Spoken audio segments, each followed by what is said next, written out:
This is a presentation of the IHSA TV network.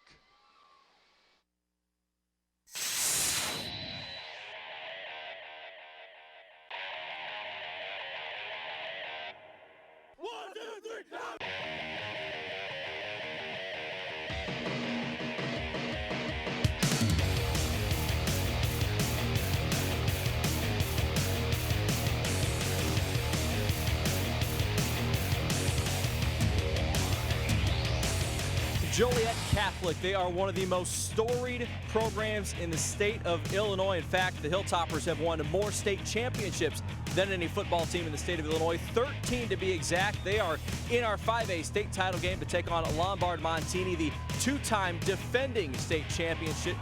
So a great matchup to start our day today. Good morning and welcome to Memorial Stadium in Champaign. I am Aaron Bennett. I'll be with you throughout the day. It's warm and overcast right now, and rain is in the forecast, but that will not dampen the spirits of our 8 state finalists today. We've already crowned 4 state champions, and we'll crown 4 more today. It'll be awfully hard to top what we saw last night between Rochester and Richmond Burton. But let's look at the slate of games today. As I mentioned, Joliet Catholic and Montini will start here in just a few minutes in our 5A title game. Then in Class 6A, it'll be Crystal Lake Prairie Ridge taking on Peoria Richwoods. Then in 7A, it'll be a rare matchup of defending state champions as Wheaton Warrenville South takes on Rockford Boylan.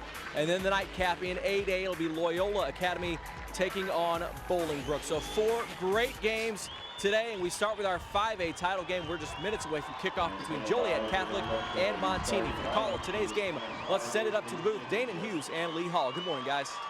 Good morning, Aaron. I know north of I-80, everyone's looking forward to this game, Dana. You got a couple of great storied programs. They face a lot of expectations year in and year out, and they've reached them here today. Well, exactly right. When you look at these two teams, everyone pretty much expected them to clash on this center stage. They're accustomed to being here. It's going to be a special game to watch. All right, we look at Joliet Catholic, always known for their running backs, but hey, they've got not 1 but 2 Division I guys in the backfield. Well, if you're Dan Sharp, you're saying, man, what in the world do I do to deserve this? To have 2 guys, a dynamic duo, guys, 3,600 yards between both of them, 71 touchdowns, a potent offense. Those 2 young men look for a big day. And at quarterback for Montini, it's John Rohde, and he is a guy that missed the first 5 games of the year with a broken thumb, but he's been so good since he's come back. Oh, he's been excellent since he's come back, and you consider looking at his numbers, 140 completions, 2,400 yards plus, 35 touchdowns. They do it in different fashions. It's going to be special to watch. It's old school Joliet Catholic in their 17th state title game against the new guard, Montini, trying to make it 3 straight state championship wins here in Champaign. Should be a good one. Joliet Catholic and Montini next on the IHSA TV network. Back in Champaign, not much wind down on the field. You look at the flags up high, and they are stretched out from the south, from your right to left. Let's take a look at the road to Champaign for both of these 5A finalists here today. We begin with Lombard Montini. Round 1, they beat Woodstock North 49-14. They got past Sterling 35-10 in the second round. Quarterfinal action, a rematch against Woodstock Marion, a team that had beaten them in the regular season. And then a win against Maple Park Kalen, a tough ball game in the semifinals. For Joliet Catholic, they got past Lincoln Way West and Morris and just destroyed Washington down in central Illinois, and did the same thing to Sacred Heart Griffin. It's been a pretty impressive march through the postseason for the Hilltoppers as they reach their 17th state title game, trying to win their 14th state championship. The 13 state championships, unprecedented in Illinois state history. So a couple of really interesting programs, Dana. The Joliet Catholic tradition that goes back years and years and years. Chris Andriano, the head coach at Montini, who has really built a new kind of tradition since 2004 in the state championship. Let's go downstairs to Aaron Bennett.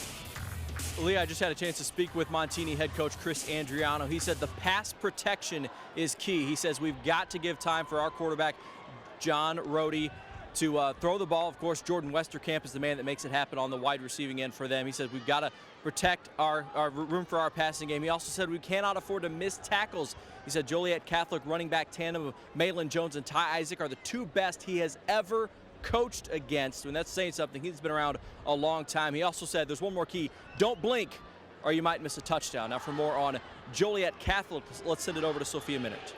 Before the game, Joliet Catholic head coach Dan Sharp said, we have a tremendous challenge in front of us defensively to try to slow down that Montini passing game. He said, we're going to try to disguise our pass coverages, keep them guessing, and he said we must get pressure on John Rohde, make his day a hard one.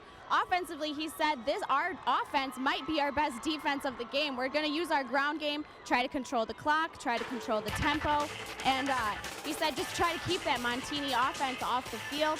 He also said that with having played Sacred Heart Griffin last week in the semifinal, a team very similar in style to Lombard Montini, he thought our team was ready to go for this game today. Ultimately, he said, this game is not going to come down to who scores the more points. It's going to come down to who gets more stops. We will be back with the kickoff of this Class 5A state championship between Joliet Catholic and Lombard Montini. And there you get a look at Malin Jones, the senior running back for Joliet Catholic. He is back to receive the kick along with Ty Isaac, his running mate. Andrew Hart will kick off for Montini. Our officials: Thomas Longton, Walter Andrews, Robert Parkinson, Hollis Clark, and Wesley Andrews. Our congratulations to those gentlemen for making it to the turf here at the University of Illinois. Lee Hall, Danon Hughes, Aaron Bennett, Sophia Minert are downstairs. We are glad to have you with us here on the IHSA TV network as we kick off our 5A state championship game. Hart, with the wind at his back, kicks it through the end zone. It landed outside the end zone. A very powerful kick, and you wondered how it's one thing to go against the offensive attack of Joliet Catholic and Malin Jones and Ty Isaac, but to see them back there returning the kicks can be a little bit intimidating. So the strong kick was definitely necessary. Get them started slowly, hopefully slowly, on the 20-yard line. There you get a look at Craig Slowick and his numbers: 1,200 yards passing. I think his most impressive stat: 12 touchdowns, no interceptions this season. And the first give of the game goes to Malin Jones, headed to Northwestern to play college ball. He stopped after a pickup of about a yard. Let's take a look at the Hilltoppers, also known as the Hillmen, 11-2 on the season. You've got Butler, Smith, Kripp, Hansel, and Jankowski, the big hosses up front. Reitz, Isaac, Malin Jones, Isaac Grassoff, and Zach Resin, the skill guys for Dan Sharp. Second down and 9. Malin Jones again.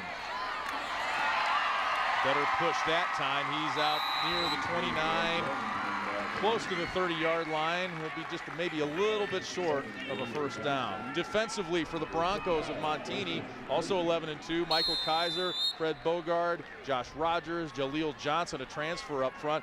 Mitchell Leiden, Franklin Brucianelli, the leader of the defense, Michael Maduco, Kyle Nasatowski, Joseph Sione, Tucker Muka, and Tim Mikeworth in the secondary. Third down, here is Ty Isaac, and he is gone.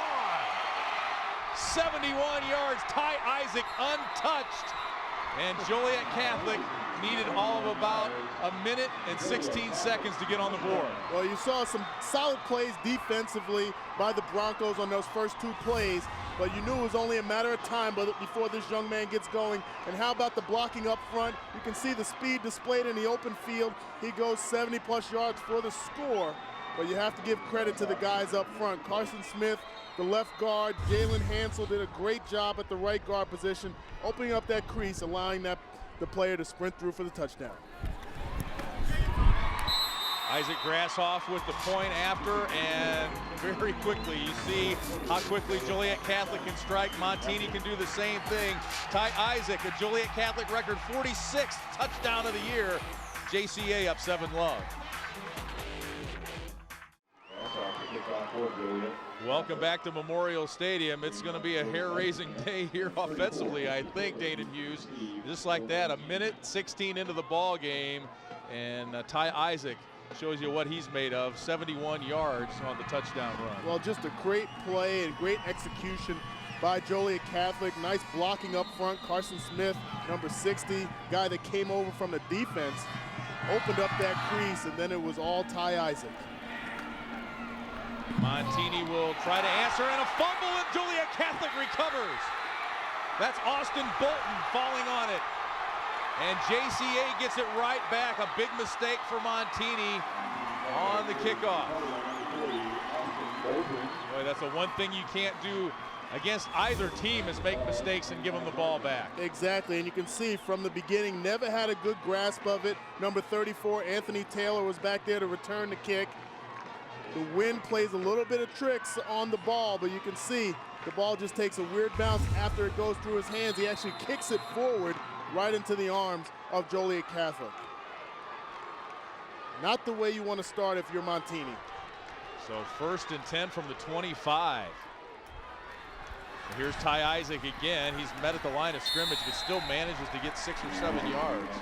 That touchdown run by Ty Isaac sets a Class 5A record, 71 yards, breaking a 70-yard record, or the record was 70 yards, I should say, by J.R. Zwerzinski of Joliet Catholic in 2001. A lot of J.R.'s records have fallen this year and will probably fall again next year with Ty Isaac back for his senior season. And you hit it right on the head. Only a junior, a young man that has a dynamic future. He's been great. And here's the other combo, or the other part of that dynamic duo right there. Malin Jones squirts through for the big game, brings the ball inside the 5-yard line. Pick up a 15 for the Northwestern Wildcat of the future.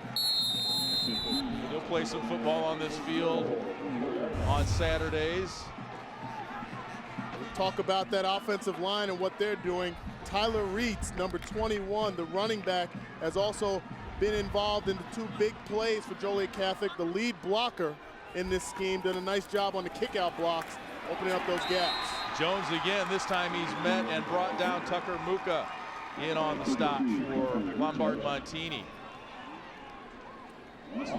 Tucker Muka comes down from that defensive back position, 5'9", 170-pound junior. We talked about Franklin Buscinelli, the leader of this team, 175 tackles at that linebacker position. He's been a 3-year starter. He's going to have his hands full from that linebacker spot, trying to stop this running game. 2nd and goal, Slowick back to throw. Looking into the end zone, and he's picked off. That's Tucker Mucha again. He came up with a big tackle, and now he comes up with the pick. And it'll be Montini ball back on the 20-yard line. So they get the ball back after turning it over deep in their own territory. Well, we talked about one of the strengths of Craig Slowick. He does a nice job in play action. He has the receiver wide open, Malin Jones in the back, but it looked like the play took a little bit longer to develop, giving Muka enough time to get over there and make the interception. It's a nice play. You like to see that, obviously, with the negative play that happened on special teams, for Montini to be able to come back with their backs to the goal line and make a play, get the ball on the 20-yard line, new start. Greg Slowick's first interception of the year. Brody in the shotgun, the transfer from Marion Central.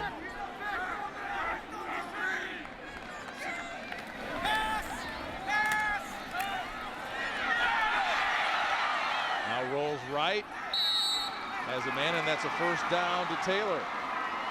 Anthony Taylor with the catch. There's a look at John Rohde's numbers. He's done all that since week 6. Yes, it's the first few games of the season. Mark Georgianis came in from the wide receiver position and filled in at the quarterback early, led them to a 4-2 record, was 70 for 115 for 913 yards during that time, but that young man has a great arm. John Rohde, good with decision making, very smart as well. 1st and 10 after a pickup of 13. Rohde to Taylor again on the near sideline. He's met at the 40 and pushed back. He'll have forward progress to the 40. And take a look at the Montini offense, beginning with the big hosses up front. David Sarkin, Tate Briggs, Brian Piper, Brady Powers, and Jim Lowry up front. Lowry, a 2-year starter on the Montini line. And then the receivers and backs, Dimitri Taylor, Anthony Taylor, Joey Borsellino, Mark Georgianis, and the quarterback Rohde. 2nd and 1.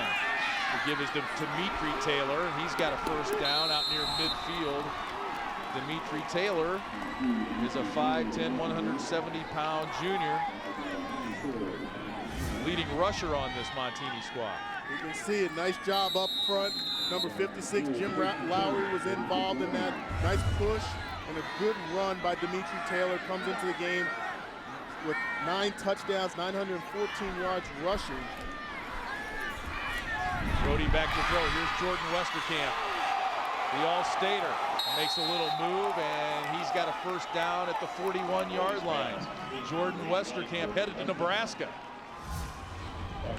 It was just a hitch route on the outside, and you want to get the ball quickly to your playmakers. They do a nice job, and you can see how shifty he is, and that's one step away from going a long ways down the sideline. Nice job of tackling at that last second by Grant Harrison, the defensive back for Joliet Catholic. Montini keeps racking up the first downs. Here's Rhodey on a roll. And it's complete to Joey Borsellino. Another first down. He's down to the 22-yard line. Pickup of 19.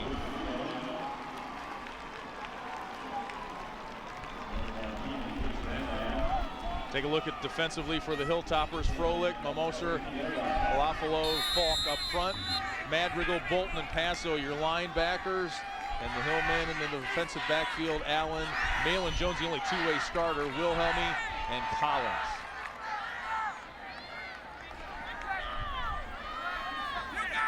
Now we're seeing, everybody else calls it the Wildcat, it's called the Joey Cat, although this time they direct snap it to Taylor. Dimitri Taylor into the red zone and out of bounds at the 18-yard line. They call that the Joe Cat when number 1 Joey Borsellino is back there. I thought that was funny, but this time they snap it to Taylor. Well, what you're seeing is a well-balanced attack by Montini. They're mixing up the run and the pass, utilizing the speed to get to the perimeter, and a nice job by Dimitri Taylor right there. Not a big gain, it creates 2nd and 6, but you want to have that kind of blend and mix if you're Montini. Show something different in these first drives. 2nd and 6 from the 18. Brody, the transfer from Marion Catholic. Rolls right.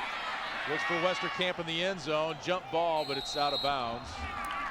And that'll bring up 3rd down.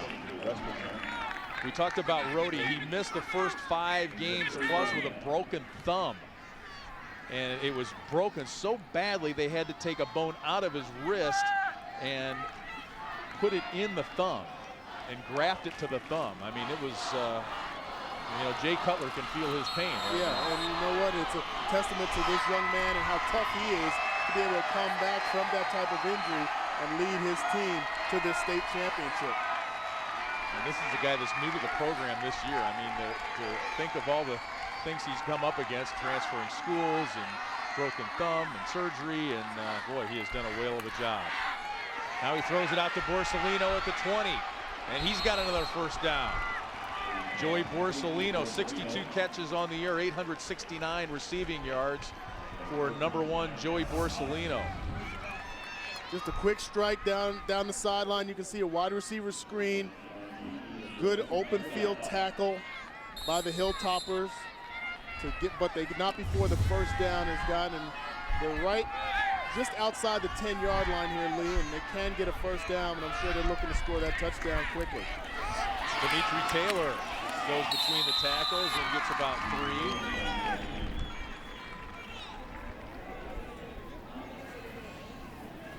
3. 14 straight playoff wins for the Montini Broncos as there is a Montini player down.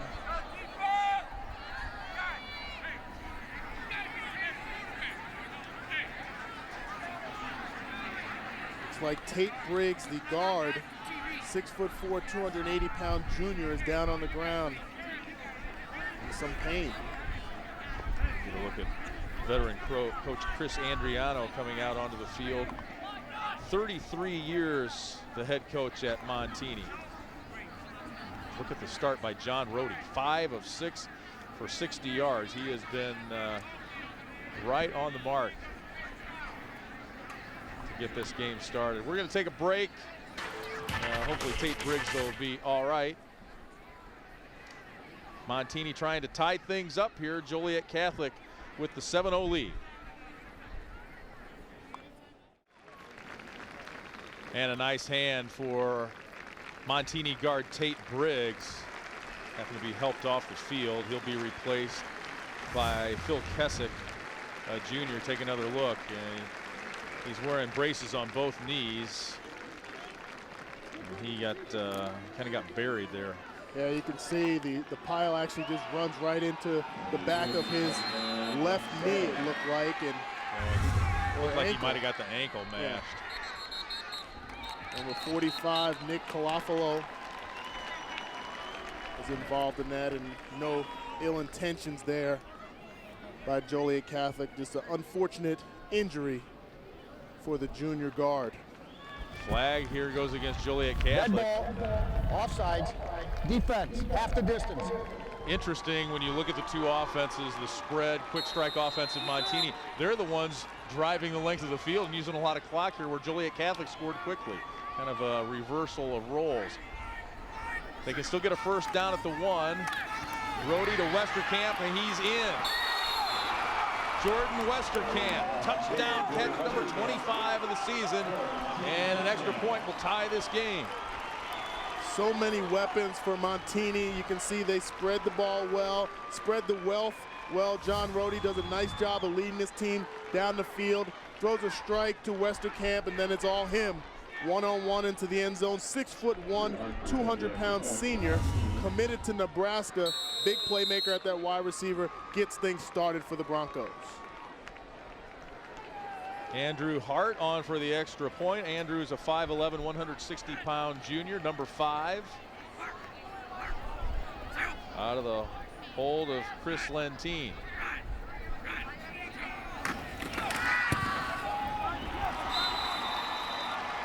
And we are tied. There's the future Cornhusker making the catch on the touchdown. 10 plays, 80 yards, 311. That is a long drive time-wise for Montini. They strike quickly, and there's Westerkamp taking it into the end zone. Well, what they were able to accomplish in that drive is they were able to utilize their speed and athleticism on the outside. They got a large chunk of their yardage in that drive, Lee, basically working the edges of Joliet Catholic's defense. And with those athletes, especially Jordan Westerkamp, an amazing athlete, coach calls him the best in the state. He gets better each week, and he stepped up there today, hoping to keep that day going for that young man right there. They're going to have to do a lot offensively, Montini, I'm saying, because it looked like the offense and the running attack of Joliet Catholic doesn't look like they're going to slow down much today.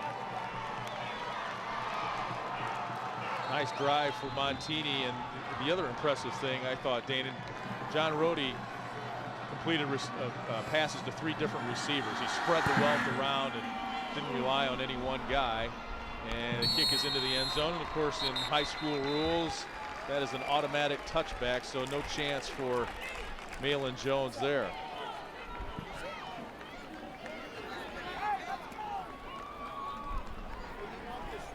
Slowick comes back out for Joliet Catholic, and I thought coming in this could be a shootout type of game because the defenses are good on both sides, but the offenses are so good. Yeah, I mean, it's just not an easy thing to stop. Now, the game may prove otherwise, but we could be in for a show here today. Malin Jones stumbling as he works into the secondary and first down yardage after a pickup of 12 for Malin Jones. Almost 1,500 yards this season, and he's the second highest rusher on the team. Oh, nice job. You can see the athleticism, the balance right there. Takes a big hit at the end of that run, but does a great job in yards after contact, not allowing that first defender to make the tackle. Joseph Clone comes up from the safety position and makes the stop, but not before the huge gain for Malin. Here's Ty Isaac. And he gains about 4. The old double wing for Joliet Catholic. Look at the game plan and the offensive approach for Joliet Catholic. They do run some misdirection. They are double wing, like you said, and they're a run-first team. Franklin Bruscinelli comes up from that linebacker position, the team leader defensively for this 4-3 defensive scheme for Montini, and makes the stop. Here's Isaac. Across the 50, he could go 30, 20, one man to catch him, and they won't catch him. 63 yards. Ty Isaac with another monster touchdown run, and Joliet Catholic takes a 13-7 lead. Unbelievable display of speed, and another play just running on the outside. Good seal blocks up front, and you can see Tim Mikeworth, the safety for Montini, has no chance at getting the speed, or going against the speed of Ty Isaac. A long strider, kind of reminds me of Robert Smith, the former Ohio State and Minnesota Viking running back. Long strider, deceptively fast. Isaac Grashoff, the extra point. That continues to be a Joliet Catholic record every time he scores a touchdown. 47 and counting for Ty Isaac. And oh yeah, he's just a junior. A 71-yard run and a 63-yard run. 3 plays, 80 yards, a minute 4. Their first drive, 3 plays, 80 yards, a minute 16. Well, you can see, nice job up front. Malin Jones, his counterpart in the backfield, does a great job on the seal block. Jake Jankowski, also number 77, the right tackle.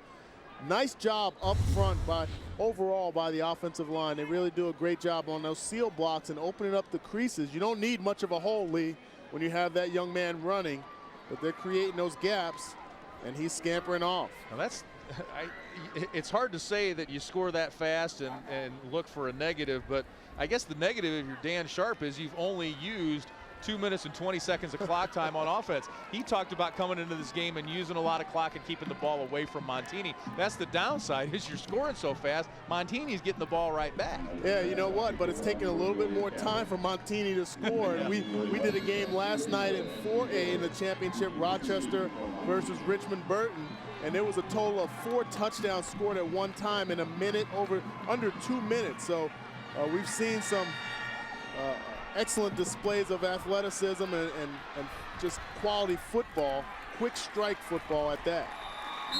Anthony Taylor hangs onto the football this time, and it'll be 1st and 10 from the Montini 23. 143 yards, 145 yards already for Ty Isaac on just 4 touches.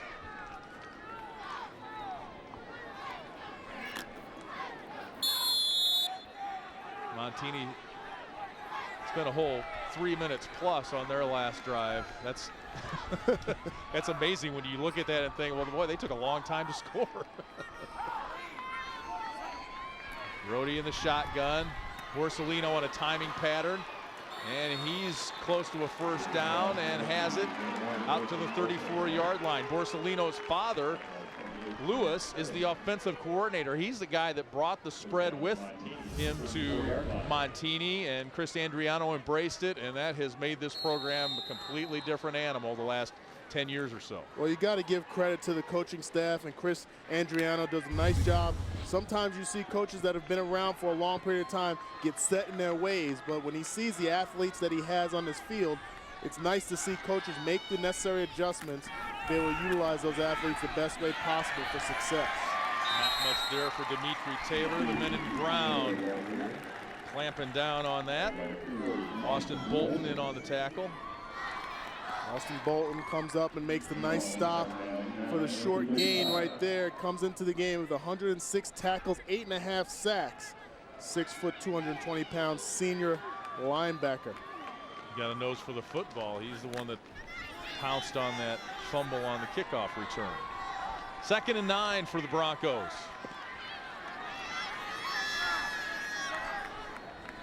Borsellino in motion. Looking down the left sideline for Westerkamp. Oh, what a play! He made a great adjustment on that ball, and he's got a 1st down at the 18-yard line. He looked over one shoulder and adjusted to it, Danon. What a beautiful catch. 57-yard pickup for Westerkamp. Unbelievable catch, not only for a high school player, but most professional athletes cannot make this catch. He runs a post route, makes the adjustment over the outside shoulder, again, fades to the route, catches it in a window only where he can catch it. Huge play for the Broncos. Here's the Joe Cat, the direct snap to Borsellino, and he's going to take it into the house. Joe Borsellino, the touchdown run. There's the Joe Cat. The Joe Cat, the Wildcat, Alley Cat, whatever you want to call it. It's working for Montino. A great job up front. And they do also watch the left side. You can see good seal blocks on the outside. Anthony Taylor does his job downfield. And Borsellino does a great job in getting in, countering the Joliet Catholic score with a quick strike of their own. Montini Broncos about to tie it up. Andrew Hart, the extra point. He is good, and we are tied. Well, we saw a record-setting 4A state championship game last night when it came to scoring. You might see the same thing here. All right, Dana. Montini did a much better job. They only took 1:11 to score that time. Hey, we're gonna need a calculator up here soon. We're watching these the records that came out yesterday. Amazing display of football. It's been that kind of weekend. We saw it in the 1A game. Jake Apple from Dakota, 377 rushing yards, his 4 touchdowns, tied a record, by the way. Wes Lunt, the great passing performance last night, 506 yards. Zach Grant set a receiving record last night. So we had top receiver, top rusher, and top passer, not just in one class, but for all 8 classes. Yeah, and I was here firsthand witness Jack Deckow and Richmond Burton, what they did on the ground, a rushing attack to try to counter West Lunt, and that high-powered aerial attack by Rochester. It was just a treat to watch. It looks like we're in store for another one.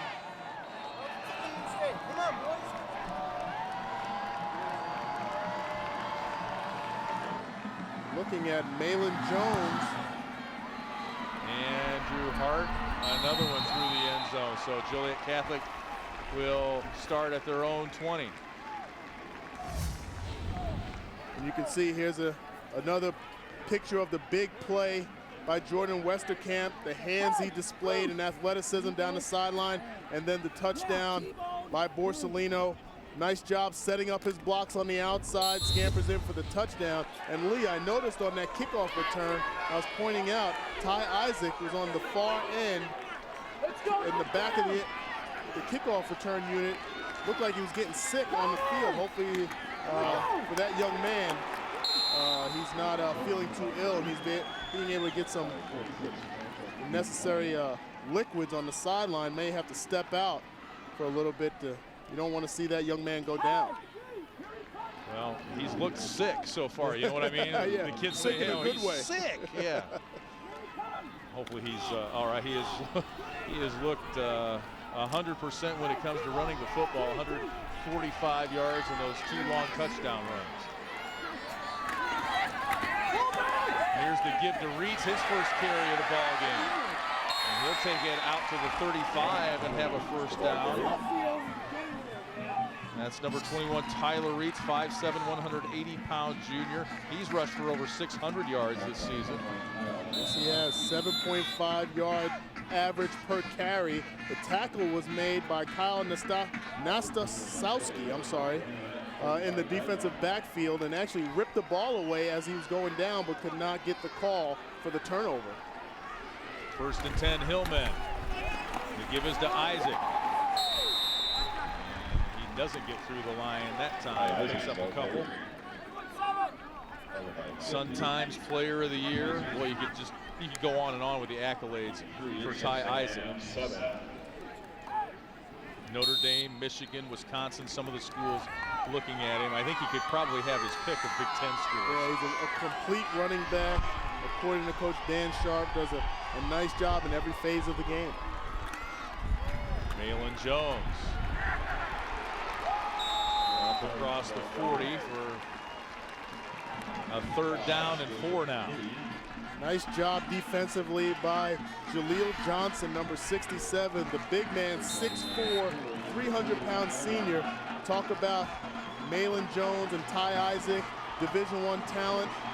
Jaleel Johnson has committed to the University of Iowa. He's the anchor of this defense with 76 tackles and 5 sacks. Good to see. I'm sure Coach Ferentz is relishing at the thought of having that young man in Iowa City. Here's Isaac. He's through the backfield again. All the way down to the 20-yard line for Ty Isaac A pickup of just 39 that time. Tell you what, very dangerous when he gets the ball in his hands. You can see how shifty he is. He has a knack for making people miss in traffic. You can see how he plants the right foot, has a presence of mind, knows exactly where he is, very confident in handling the ball. Excellent display of running by Ty Isaac. Touchdown saving tackle by Franklin Buscinelli, number 46 right there. I'll tell you what, he might be feeling ill, but you'd never know it from his play. Malin Jones, the inside handoff. He's down inside the 15, down to the 12. See the misdirection come into effect right there. Ty Isaac comes in motion. They fake the handoff to him and come back across to Malin Jones.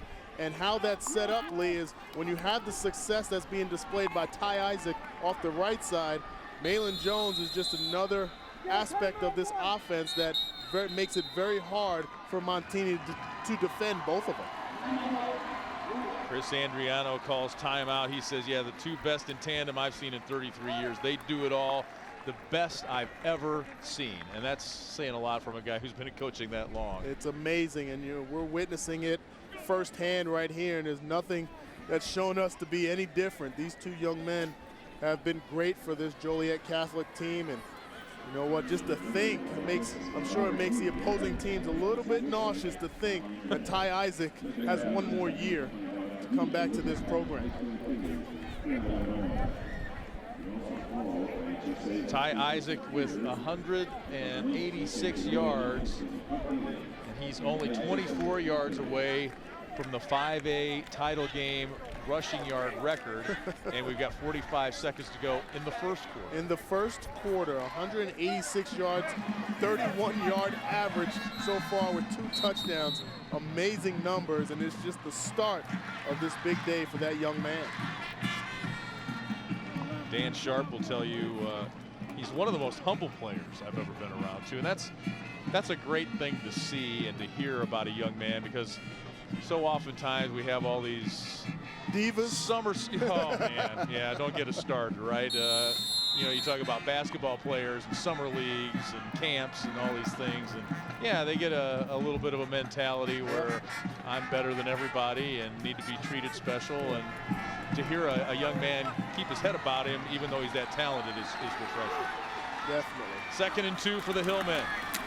Malin Jones tries to bounce it outside, and he does, and he gets inside the 10, and he's out at the 5-yard line. Got to the sideline, got to the corner, Malin Jones, and that's an amazing thing. A guy that's going to Northwestern, 1,500 yards rushing, and he's overlooked a lot. Yes, he is. You know what? That's a shame, because on any other team, he'd be the #1 guy and the star, but on this team, he's just one of a dynamic duo. But you can see his abilities can shine also when he gets the ball in his hands.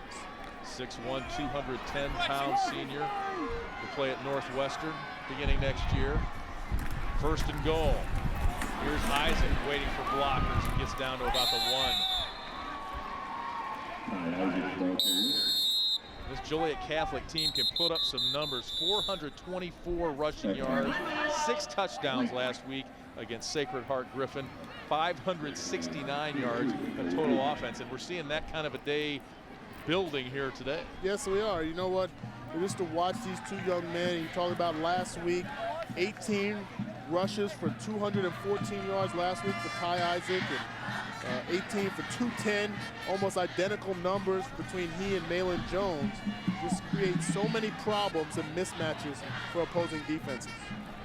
This is our 5A state championship. We've got 3 more to hand out today after this one. Let's take a look at Friday's action. Some very good ball games. Dakota beating Tuscola 41-27 in the 1A state championship. Jake Apple, the record-setting day rushing for the Dakota Indians. Morrison winning their 2nd state championship in the last 3 years, beating Casey Westfield 23-14 in a closely contested game. Don Beebe's Aurora Christian team beating Mount Carmel 34-7, and then that barn burner offensive shootout last night in 4A as Rochester beat Richmond Burton 42-39.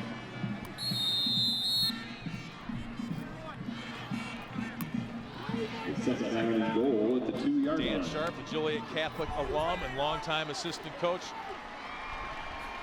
looking on as his team looks to score again. Malin Jones brought down just short of the goal line. Malin Jones, the ball carrier.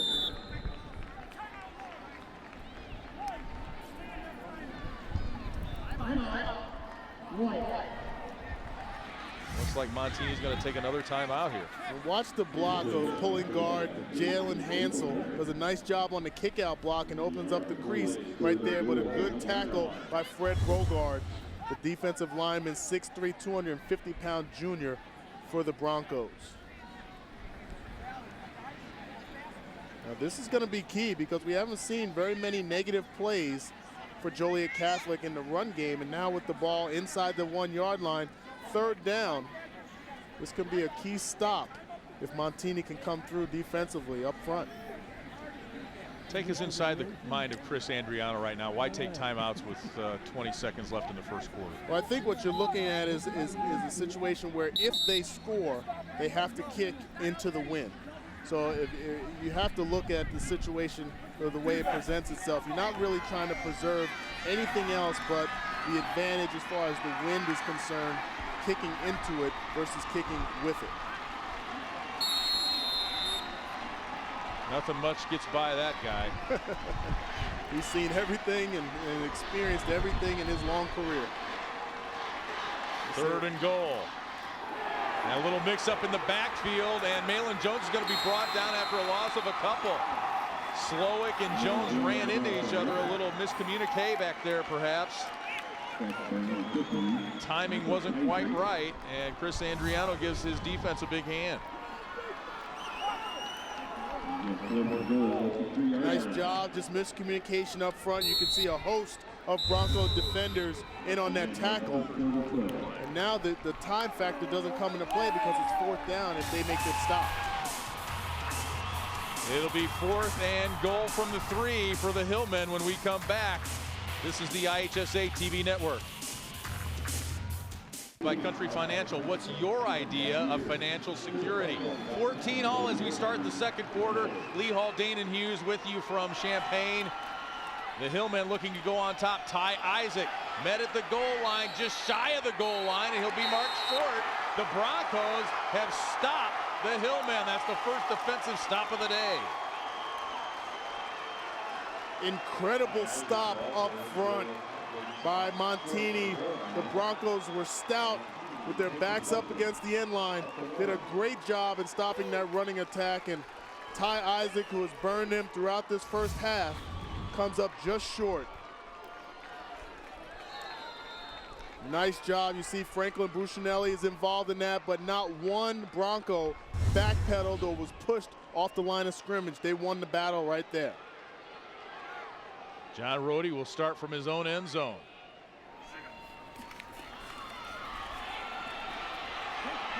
Comes out of the pocket. He's got room to run. He's going to get a first down and more all the way out to the 21-yard line.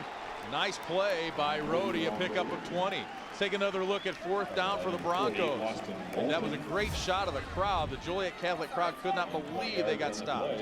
Well, you can see about 6 defenders involved in that, and they continue to push right there, pushing the running back backwards, not allowing him to fall forward. All he had to do was fall down and get in the end zone. A nice job, a great job by the Broncos D. Rohde, a good 20-yard run to get them out of the shadow of their own end. Oh, and here comes pressure and the sack for Matt Madrigal. Number 2 on the team and tackles, 6'1", 195-pound junior. Number 17 gets in there and sacks John Rohde. Well, you can see just a delayed blitz right there. Sees a window. I don't think the defense is designed for him to blitz right there, but it was such a great opening, and it was just too appetizing for him to allow to let pass, and he did a great job of sneaking through for his 5th sack on the season. Good push by the other lineman to kind of set that up. 2nd and 15 now for Montini. So the defense is starting to answer a little bit here as we start our second quarter. Here's the handoff to the man in motion, Taylor. He gets out to about the original line of scrimmage and then falls forward for a couple of more, but there is a flag on the play.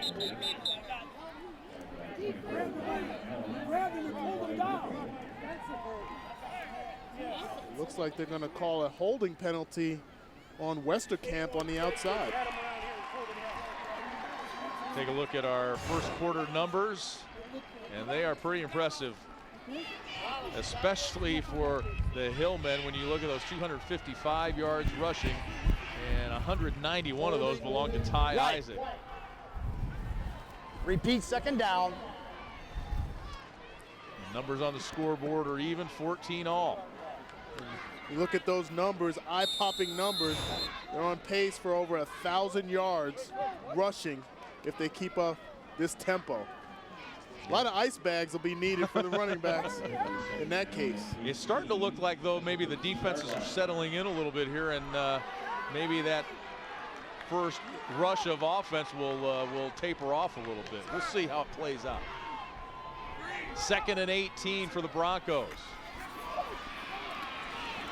Looking downfield, Westerkamp had to come back for it. It one hopped and he wanted an interference call, but the throw was well behind him.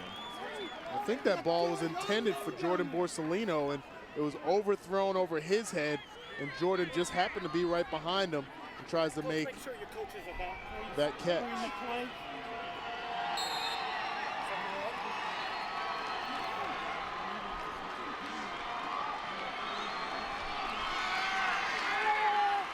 Third and 18.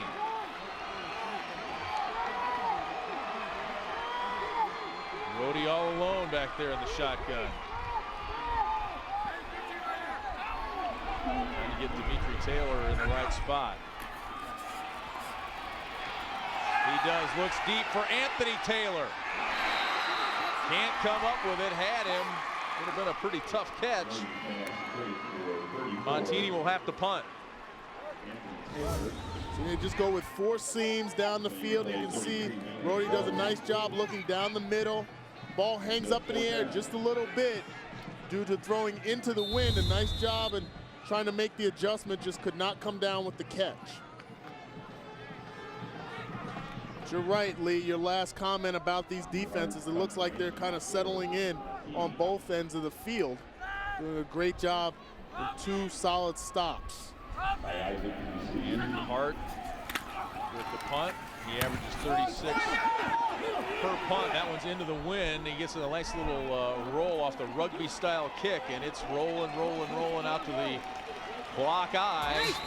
Out at the 50, a punt of 37 into the wind for Andrew Hart. The Hillmen will take over from midfield when we return on the IHSA TV network. Welcome back to Memorial Stadium. Joliet Catholic and Montini locked up at 14. A couple quick strikes for both squads, Dane and Hughes, and now the defense is starting to slow them down a little bit as we get a sack from Montini. That is number 50, Mike Kaiser, a 5'11 senior with the sack. Nice job. We were just talking off air about the passing attack and wondered if Craig Slowick was going to throw the ball, and they had the wind at their back, try to come out on the first play of this drive and throw the ball downfield. But a great job by that young man, Michael Kaiser, coming off the edge on the top of your screen for the sack.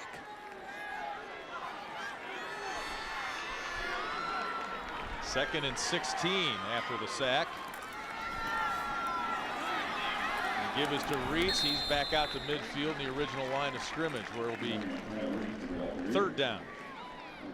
Nice job there by Fred Bogard, number 58, the defensive tackle, sheds a blocker and makes the tackle.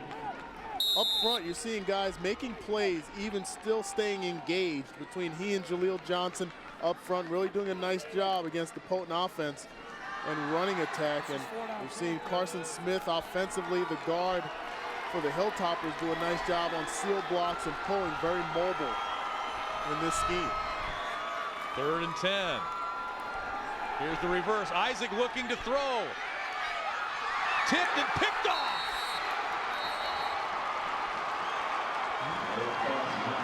Mitch Lyden with the interception after it was tipped by a couple of different Hilltoppers. So Slowick was picked off, his first interception of the year, and now Isaac picked off on the halfback pass.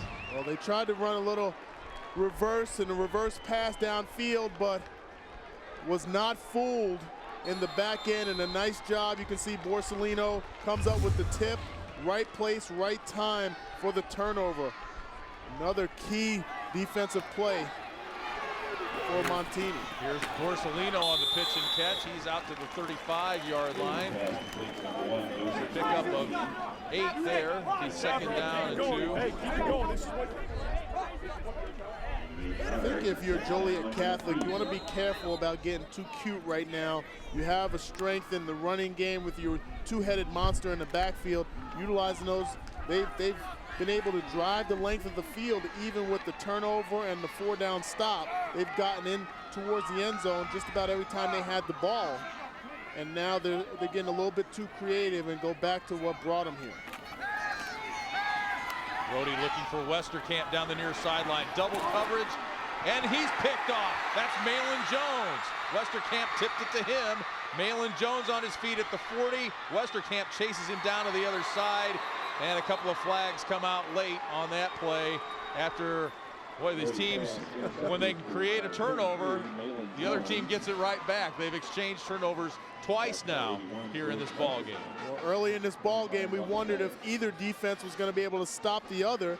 Now we're wondering if either offense can get themselves back going. But a nice job by Malin Jones back there. Another great job defensively of tipping the ball, allowing your teammates to come in and make the play in the right place, right time. Malin Jones comes up with the turnover.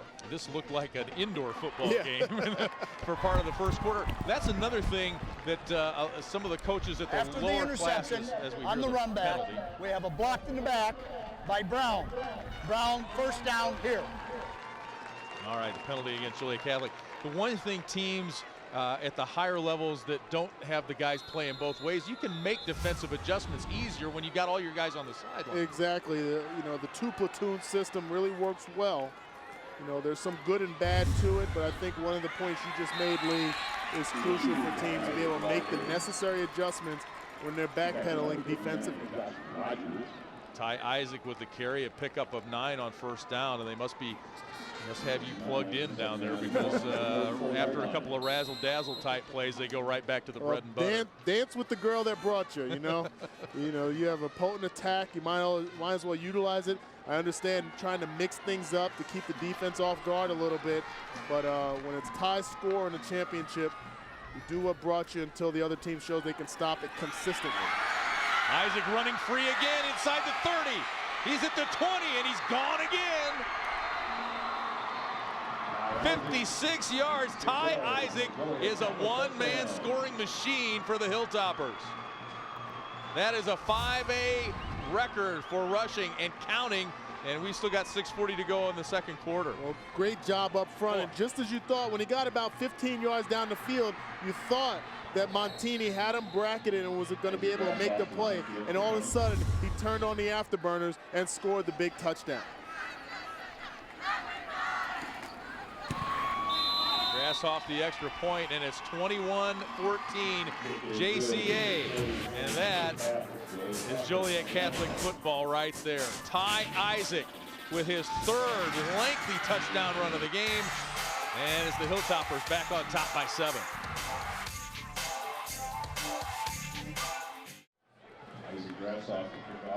Yeah, the 12th man for Montini, trying to get their Broncos back going offensively. Apparently the defensive stands were just a lull as the offenses were catching their breath. Yeah, I tell you what, the quick strike ability of Joliet Catholic, amazing with those two young men in the backfield. Grassoff sends another one into the end zone, and Montini will start from their own 20. Grassoff, the kicker. There you take a look at Ty Isaac's numbers first. 256 yards rushing. That's a 5A record. 3 rushing touchdowns. Ties a 5A record. Something tells me that those numbers are going to be broken in dramatic fashion by that young man. 6:39 to go in the half.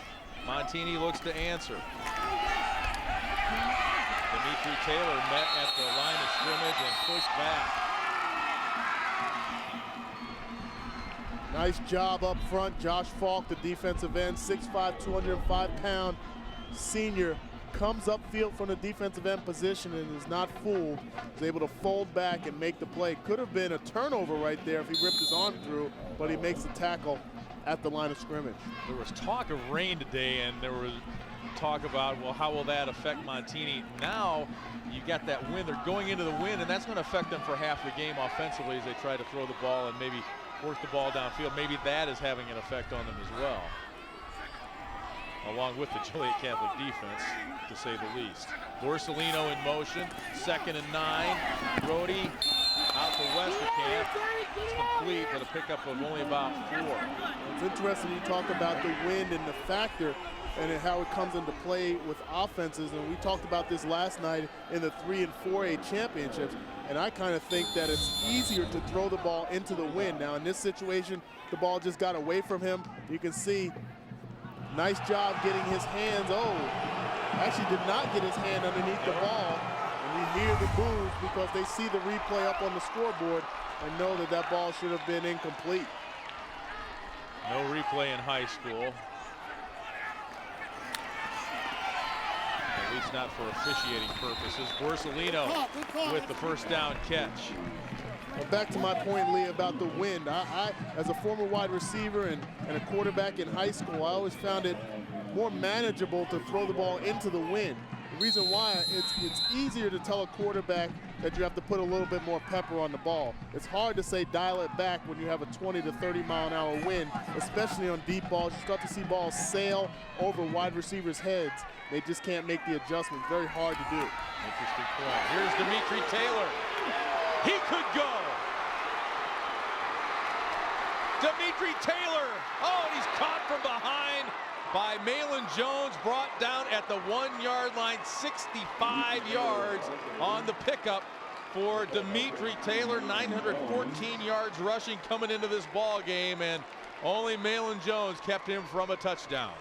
Great job by Dimitri Taylor. He's gotten better as the season has gone on, and a big play. But how about the hustle by Malin Jones, playing both ways? The only player for Joliet Catholic playing on both sides of the ball comes through with the stop before he can scamper into the end zone. Joliet Catholic now going to take timeout with 4:56 to go.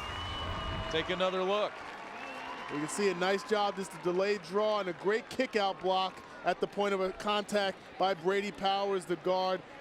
And then it's off to the races right there. And I don't think Dimitri knew he was there. He's trying to get into that end zone. And how about the effort by Malin Jones, not giving up. Does just enough to scrape past the ankles of Dimitri and keep him out of the end zone. Who was that? Rocket Ishmael in the Super Bowl that time that was running back a kickoff and looked up at the screen while he was running to see if there was anybody behind. Yeah, a lot of players. As a rear view mirror. Exactly, and I've seen that. Marshall Falk used to do that with the Rams. A lot of players actually do that nowadays with the high technology that are in the NFL and the scoreboards.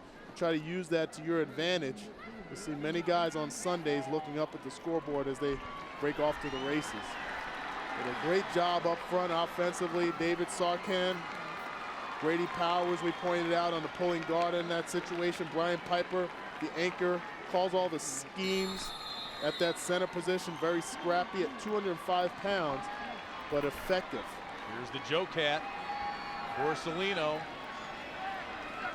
in the Wildcat formation. Takes the handoff, takes it in himself, untouched. And it's Montini with the touchdown. Borsellino, a couple of rushing touchdowns in the semifinal. He takes it in on the Joe Cat. And the point after would tie it at 21. Nice job up front. You see they brought Fred Bogard, normally just your defensive end. Number 58, they bring him in the short yardage goal line situation at the guard position. But another win up front in the trenches for Montini and that offensive line. Hart, the point after is good. We're tied again at 21. It's been a back and forth affair here in our 5A state championship. Some quick strike scoring. Boy, oh boy, 5 plays, a minute 47. And there's the 12th man the Montini folks talk about. We're tied again. We're starting to see Montini doing a nice job. We talked about their offense. They actually have a nice blend in the running attack and passing concept, and they mix it up very well, and they're doing so far in this ball game. It's one-sided for Joliet Catholic right now. Everything's about the run, and I don't blame them when they have those two guys in the backfield, and Ty Isaac and Malin Jones. But it's a treat to watch Montini play because they mix it up out of that spread, throwing the ball downfield, the Joe Cat, and then obviously your conventional runs and draws. Well, and you know, you talk about the teams and playing to their strengths, and that is what their personalities are. You know, and the thing that's impressive to me too is these guys, the backs are getting through Isaac, and then that time Taylor getting through untouched. The linemen are doing such a great job up front of executing and making crisp blocks and opening the holes for them. Exactly, at the point of contact and winning in the trenches, and you always hear the cliches about how the game is won in the trenches. The big uglies up front doing the job, and right now it's working to perfection on both sides of the field. 4:53 to go in the first half. And it's Reitz calling for the fair catch at the 21. Ty Isaac was right behind him and had a head of steam and wanted to take off with it. Right, and this is what you're taught as a kick returner. You're always told not to go backwards, and I think Reitz did not realize that Ty Isaac was right behind him and in a position to catch that ball. But there's where the wind comes into play. We saw early on timeouts being called to avoid having to kick into the wind and try to use the wind at their advantage. Maybe a bit of a break there for Montini that Isaac didn't catch it with a full head of steam. They start at their own 22. Ty Isaac with 3 touchdowns, and he's outside again, headed for the end zone again. Ty Isaac brought down, and there's a touchdown saving tackle by Tim Mikeworth, hustling and catching Ty Isaac from behind. And Ty Isaac is on all fours. He's just plumb tuckered, is what my dad would say. He should be tired. Unfortunately for him, he doesn't have to walk too far as he gets tackled by his sideline. But you can see a nice block by Malin Jones, a seal block, and then it's off to the races. Does such a great job in the open field. Tim Mikeworth, another great job of hustle down the sideline. We saw Malin on the previous drive defensively, and then Mikeworth comes up with, like you said, Lee, a touchdown saving tackle. 309 yards and counting. You've probably never heard that being from Jersey. You probably never heard plum tuckered, have you? No, I definitely. That's a new one. That's a new one. Yeah, plum tuckered, and I remember getting to University of Iowa and someone saying hoss. I didn't know what a hoss was. Oh, the big hoss. Oh, Nelly, I got us a big hoss here. Malin Jones. Nice job. Nostosowski coming up from that defensive back position and being persistent in knocking Malin out of bounds.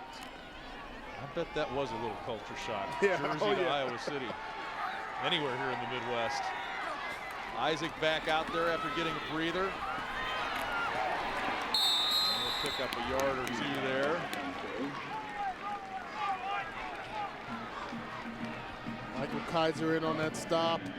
Franklin Buscinelli comes up and makes a tackle as well, and much better job defensively for Montini. A 4-3 defensive scheme. Gonna set up in a cover 2, which is normally a good defense against the run. Although you have your safeties back a little bit further off the line of scrimmage, you have more people that are technically in the box. But they haven't fared very well against Ty Isaac. Malin Jones met at the line of scrimmage. Mike Meduco, one of the guys, in on that. Nice job by the Montini defense on that play. Chris Andriano says there's a bend but don't break mentality about what we do. Our guys never show weakness, and I love that attitude. Well, they're not showing weakness and they're not giving up, which is very impressive from my perspective to watch these young men. When you're getting gashed like Ty Isaac is doing time and time in this ball game and so early on, you wonder if there's going to be times when you're going to give up. Grashoff will try the field goal from 39 yards out with the wind at his back. The kick is up, it's long enough, and it's good. Isaac Grashoff. He is an amazing story for the Joliet Catholic Hilltoppers. Let's go downstairs to Sophia Minard. Nate Rodriguez, an unbelievable story. Before the semifinal game last week against Sacred Hearts Griffin, he actually needed an emergency appendectomy, and Coach Dan Sharp told me that he needed to go into surgery but refused to go in before he went and saw the team. He went and saw the team before the game, gave them the old pregame speech and said, hey, go out and win this one. Let's go to the state championship. Indeed, they did. He went out and took the coin toss for them before the game. The senior obviously disappointed that he couldn't play in this game, but Coach Dan Sharps just loved the senior leadership from that kid. All right, Sophia, thank you very much. Yeah, it's tough to get some of the kids out of there. Yeah. I tell you what, kids buy into it. And I mentioned last night in the 3A and 4A games, you know, I played in a lot of football, played 6 years in the NFL, and at the University of Iowa, started every game I played except one. And I remember to this day just about every detail of the state championship game I played in high school. And this is memories that these young men will relish for the rest of their lives. They can own this opportunity to play here at the University of Illinois. Nick Rodriguez over on the sidelines, and a penalty on the kickoff as it goes out of bounds. Well, these kids grow up in Joliet, dream about playing for the Hilltoppers and Dan Sharp, and you know, it is heartbreaking that he can't be out there and play and be a part of it, but at least he's here and being a part of the experience nonetheless. You know, these young men have experienced a lot of success in their high school careers, and you know, it's just a treat to be able to witness programs that are run in such great fashion like Dan Sharp has with Joliet Catholic. 2:54 to go. And incomplete. The pass intended for Georgianis. He's the guy that filled in at quarterback for Montini when Rhodey was out with the broken thumb. Did a very good job as well and at that quarterback position. And when you consider where this team has come from and you know the obstacles they've had to overcome with Rhodey down, and still being able to play that championship style football. Yeah. Just tells you about the athletes and the type of program that's run on that side of the field as well. Well, they went 4-2 with him as quarterback, and Chris Andriano can't say enough about the job he did in guiding his team and keeping them in the playoff hunt. Westerkamp was open across the middle. He finds him and caught and brought down at the 40-yard line. Pick up a 5. Nice job by Dominic Allen, number 24, coming up for the Hilltoppers defense. But that's a very dangerous throw right there. And I know Westerkamp is very comfortable. And between he and Rhodey, they have a great relationship. When you're a wide receiver and you're going against the defense, forcing the quarterback to throw against his body, that could be a very dangerous pass where a defender can step in front and be off to the races himself. 3rd and 1 for Montini. Rhodey with Taylor by his side. Rhodey keeps it. Quarterback keep. And it's going to depend on the spot. It's very close. Very close. Nice job by Nick Colafello. 5'8", 190-pound defensive tackle. Comes in with the stop and actually slashes through. And we're seeing actually number 67, who's been predominantly used at the defensive line, playing on offensive line now in replacing Tate Briggs. You see right there, slashes through. Oftentimes, it's not your prototypical defensive lineman to be 190 pounds, but it works to your favor when you're small and you can shoot those gaps. First down by the nose of the football with $1:46 to go here in the second quarter.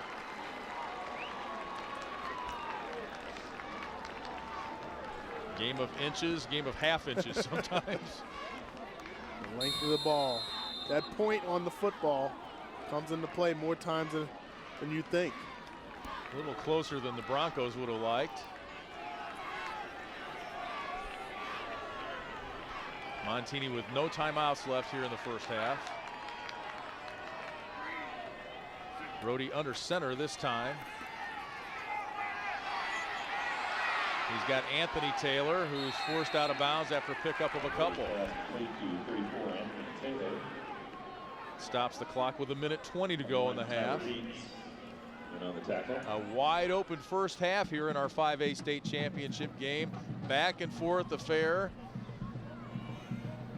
Joliet Catholic leading now 24-21, and if you're Montini, you have to think, wow, we stopped them with a field goal. That's pretty good today.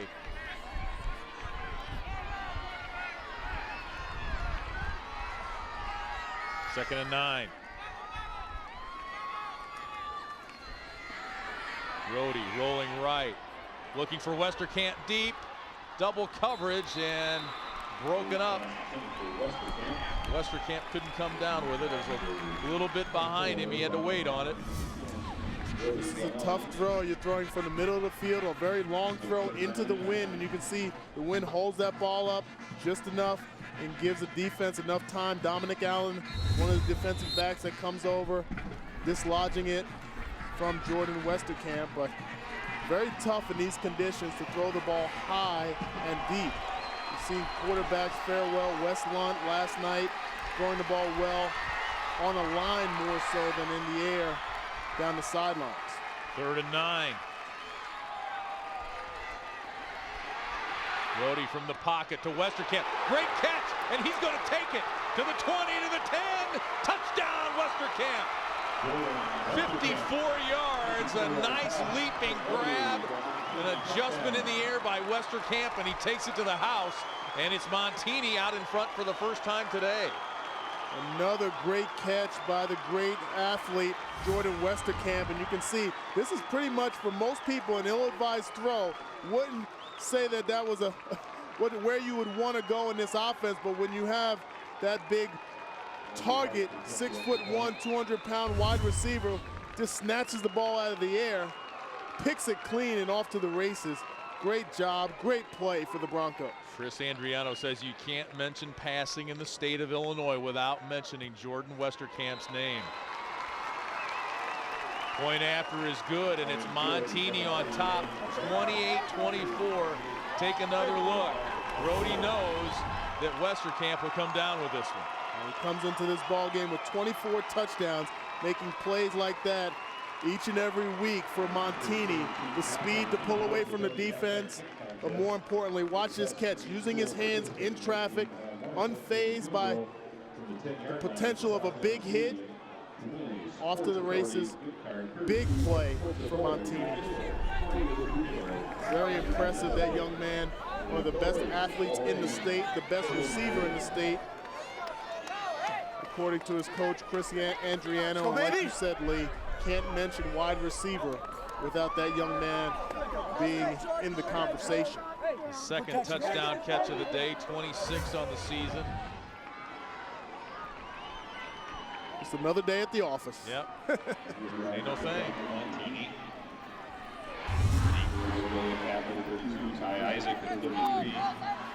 What a great first half. If you like offense, you love this. 28-24, Montini. And the scoring drives have been ridiculous on how long they've taken time-wise. I mean, under 2 minutes, just about every one. I think Montini's first was about 3.5 minutes, and we commented how long it took him to score. Same thing for Joliet Catholic. This one booted on the ground. Reitz will take it. Looks like they're trying to set up a reverse. They do. Ty Isaac with it, and he takes it out to about the 34-yard line. Nice thought there by Joliet Catholic to try to mix things up, recognizing that the pooch kick was coming. You didn't want to kick it deep and get it in the hands of Ty Isaac in the conventional manner, so they tried a little razzle-dazzle. Good job on the coverage unit by Montini. And normally, Lee, you'd say, okay, 58 seconds left in a half. You know, you're not going to see much, but these two teams, that could be 2 touchdowns very quickly. Isaac, he's got room to run again. Look out! Look out! He could go all the way. 66 yards for Ty Isaac. This is ridiculous. That play started with 58 seconds And now there's 48 seconds left in this half, or 45 seconds. Another great job. And watch the blocking up front. You can see Malin Jones comes again with the seal block, and then downfield the blocking, and off to the races, that young man. And you watch how long his strides are, and I keep mentioning it. Robert Smith, Ohio State Buckeye, former All-Pro running back with the Minnesota Vikings, now an ESPN analyst, reminds me so much of how effortless it looks when he runs with the ball. Dan Sharp says, don't think I don't get on my knees every night, and thank God that Ty Isaac's a junior. Oh my goodness. Unbelievable. Counting his blessings. Dan Sharp, 31-28. Yeah, you nailed it on the head too. 58 seconds. Not a lot of time. We might not see much. Holy moly. This is like a video game. Yeah, exactly. They're playing Madden 2011 high school version. They might have to come out with this version and have these young men on the cover right there. But I tell you what a treat to watch that young man run the ball. Doesn't seem phased, doesn't seem like he's getting tired, just getting, very humble on the sideline. You see between he and Jordan Westerkamp, they coming in this ball game. It's just like another day at the office. Give me the ball a few times, I'll run a few sprints, get my conditioning in. That's what it is. It's like you're running against traffic cones out there, like you're at a camp or something. 376 yards, single game rushing record in one half, and he broke Jake Apple's record that Jake Apple set yesterday. Okay, it took 24 hours. Records are made to be broken, but not that quick. Montini will take over. There's still 48 seconds left, folks. Don't go to the fridge just yet, all right? Normally, yeah, exactly. Normally inside 2 minutes, you go to concession stand, you get some more popcorn. Don't miss a beat here. Well, that's what I think Chris Andriano or Dan Sharp told Aaron Bennett before the game. Don't blink. I believe it was Chris Andriano. Don't blink because you might miss something. It's been that kind of half. Rhodey in the shotgun from his own 20. Looking for Taylor, and Dimitri Taylor didn't even reach out for that one. There was a lot of traffic there. A lot of traffic. Looked like maybe a little alligator arms there, recognizing what was coming. And you're accustomed to running the ball out of the backfield. It's a whole different animal when you have to run out on pass routes and catch the ball in traffic. Just real quickly, Ty Isaac's touchdown run, 71 yards, 63 yards, 56 yards, 66 yards. And I'm not sure anybody got a hand on him on any of them. The blocking's been superb. Excellent. 2nd and 10. Borsellino with it. He'll get out of bounds after pickup of 13. Borsellino, 59 yards combined offense rushing and receiving a year ago in the state championship game. Montini beat Chatham Glenwood a year ago in the state championship. 2 years ago, it was these two teams, and it was a classic. Jordan Westerkamp's brother, in fact, caught the winning touchdown with only seconds remaining in the game to beat Joliet Catholic by 1.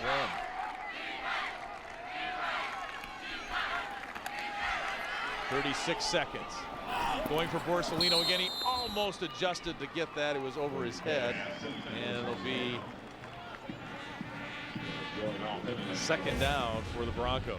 They line up the slot with Borsellino and Westerkamp on the bottom of the screen, and you can see they just try to run a wheel route on the outside. They just cannot make the connection. But you notice also that Joliet Catholic are rolling their coverage to double cover Jordan Westerkamp, and even through double coverage, his last touchdown, he caught the ball and ran off for the score. So it's going to take more than 2 defenders to contain that young man. 32 seconds left. No timeouts for Montini. 2nd down. Sideline Petter. Oh, great defensive play there by Adam Collins of Joliet Catholic, making a nice play to deflect the ball at the last second.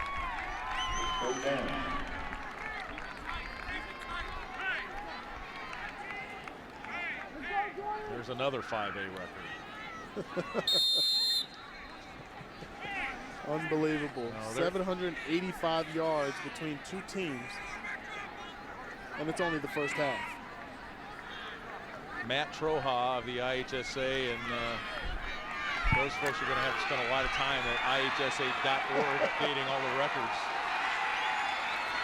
That'll be their project between now and Christmas. 3rd and 10, 28 seconds to go. First half, and a flag. And it's going to be a delay of game, I believe, against Montini.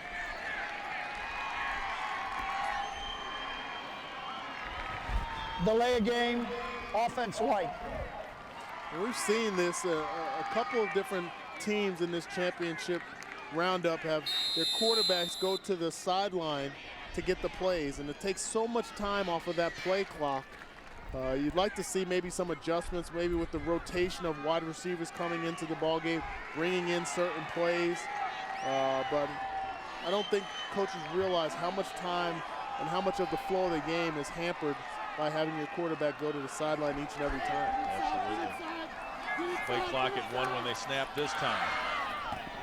Almost picked up but tipped. I believe it was tipped as Anthony Taylor comes up with the catch. He's at the 48-yard line. The clock will stop to reset the sticks. And you can see the coaches on the Montini sideline signaling to spike the ball and stop the clock. And there you go. Let's take a look at that. I thought it was tipped. Well, it was a very dangerous throw. You can see it floats up there and just off the outstretched hands of the linebacker, Austin Bolton. The guys around the ball all day, and initially I thought he was going to pick it off. Yeah, I think he thought so too. He just kind of hung up in the air just over his hands, but a nice job by Anthony Taylor making that catch. 19 seconds, 48 yards to go. A fake in the deep route to Westerkamp, but he can't come down with it. And he broke it up a little bit there to keep it away from Dominic Allen, keep him from the interception. You can see that he just runs a little slant and go, Westerkamp, and a pump on the outside by Rhodey just to try to hold the safeties just a bit. He runs right by the cornerback. Ran him out of his shoes. Yes. But again, you see the rotation of the defensive backfield. Dominic Allen comes over late to break things up, but you'd like to see John Rhodey, if there's an adjustment in the second half. Yes, they've fared well. Westerkamp has made some great plays. He's gonna have to do a better job of looking at his other receivers, moving the safeties over, then maybe coming back to Westerkamp. Here's the draw to Taylor, and that's not going to do anything, and that will run out the first half. It's a great job up front. Nick Calafalo does a great job of making the tackle. What an exciting first half of football. I think we're going to have to take a seat and relax. That was that was something. Joliet Catholic leading it 31-28. The numbers incredible. Ty Isaac, 376 yards rushing. Montini stayed right with them, though. It's a battle of heavyweights, just what we expected. Montini and Joliet Catholic for the state championship. 31-28 at the half. JCA with the lead.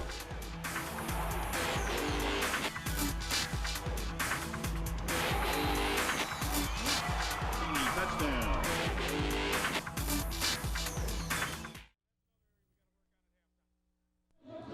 Welcome back to halftime here of the Class 5A state championship game. I am standing by with Joliet Catholic head coach Dan Sharp. Coach, an unbelievable first half. It looks like Montini was going to take the lead into half there, but Ty Isaac takes over again. He's already set a state record and we're just at half. What can you say about his play? I don't know what I could say. I mean, a picture's 1,000 words. He's just been unbelievable this first half. His teammates have been blocking well for him. I just can't get over the big plays that he's given us in the running game today. Defensively, you were concerned about slowing down Montini's passing game. What do you think of their effort so far in the first half? We haven't slowed them down too good, and that's one of the things we'll be talking about at halftime. We got to make some adjustments. We got to get a little more pressure on the quarterback, and we got to do a better job of tackling. They've made some big plays as they've broken through with some passes to Westerkamp, as you saw that last touchdown. And we got to do a better job in the red zone. We busted some big plays running, but you know, we had fourth down, we turned the ball over, and we threw an interception, so that's another area we got to work on at halftime. It seemed in the second quarter both teams were exchanging turnovers, but no points coming off those. How do you force some more of those scoring opportunities? Well, like I said, I think we got to get some pressure. Hopefully that'll create turnovers, and I think we just keep giving the ball to Isaac, and hopefully we can keep scoring. All right, sounds like a great plan. Good luck in the second half, Coach. Joliet Catholic leading 31-28 at halftime. You are watching the 2011 Football State Championships on the IHSA TV network.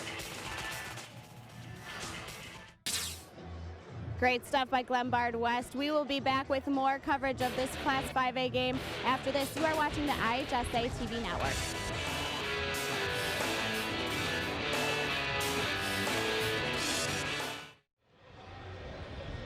IHSA State Football Championships are brought to you by Country Financial. We're at halftime of the Class 5A State Championship game. Joliet Catholic with a 31-28 lead, and we are maybe in store for a more record-breaking second half. Here's a look at the halftime stats. Joliet Catholic with 444 yards on the ground, much of those by their star running back, Ty Isaac. Then on the Montini side, they have thrown the ball for 243 yards so far, and it's just halftime now. 364 total yards of offense for the Broncos. So we'll just have to wait and see what we are in store for here in the second half as Joliet Catholic and Montini get ready to kick off their second half. Let's take a look at some of the first half highlights. Dana and Lee, we'll send it up to you. Those numbers just pop off the screen at you. That's 808 yards combined in the first half. In the first half, it's unbelievable display of offense. You saw the 2 turnovers by each team. Really, the only 2 times each team really stopped the opposing offense. Let's take a look at those first half highlights, and there are plenty of them. It's Ty Isaac. Here he is, Dana, 71 yards. You know what? I'm getting tired just watching this young man run. He's had huge gains throughout this ball game so far. A great talent with a lot of speed. Jordan Westerkamp with the touchdown catch here from John Rohde, a 4-yard pass. It took all of 3 minutes, 11 seconds. And then here's Isaac again, 63 yards.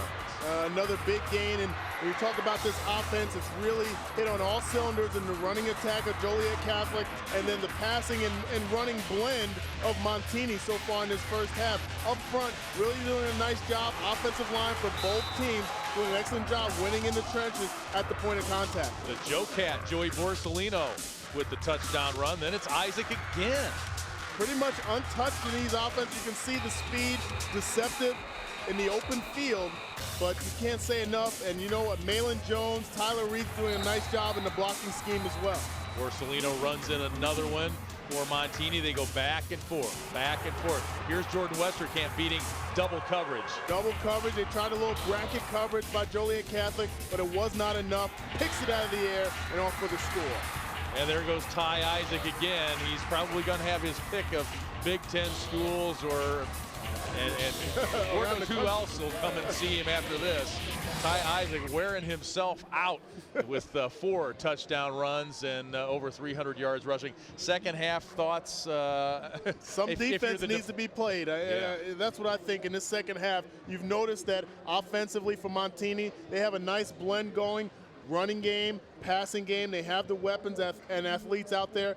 Conversely, Joliet Catholic, they're running the ball. They try to get away from it a little bit. They reeled it back in, do what their strengths bring them. Exactly what brought them to this game today is the running attack, the 1-2 punch between Malin Jones and Ty Isaac. They're doing an excellent job. Just got to keep that part going, but somebody's got to play some defense some point today. Yeah, as entertaining as this first half has been, you got to feel for the defensive coaches, don't you? Yeah, it's frustrating. And you know what? You got to give some credit because you're playing against top-shelf Division I talent on both offenses, but their hands are full, but at some point, defense is going to win you championships. I totally believe that. Somebody will have to do it here in the second half because we haven't seen a lot of it in the first. 31-28, JCA with the lead over Montini. Their matchup 2 years ago in the 09 championship game was a classic. This one looks to be one too. The Montini Broncos taking the field here for the second half of action on the IHSA TV network. Joliet Catholic, the 31-28 lead, and entertaining first half. Dana Hughes, we were there. Aaron Bennett, he's with the coach. We're here with Montini head coach Chris Andriano, coach down 3 at halftime. Ty Isaac, of course, a one-man wrecking crew for Joliet Catholic. Story of the game right now, no doubt about it. The kid is unbelievable, and we are going to have a really, hopefully last possession may be the game winner. Who knows? You talked about the need for pass protection. So far, it looks pretty good. You've been able to get the ball into the hands of your playmakers, especially Jordan Westerkamp. We've done a nice job up front, and now it's just a matter of making the good reads and getting rid of the ball. Coach, thanks a lot. Good luck in the second half. Montini head coach Chris Andriano, his team down 3 as we get ready to start the second half.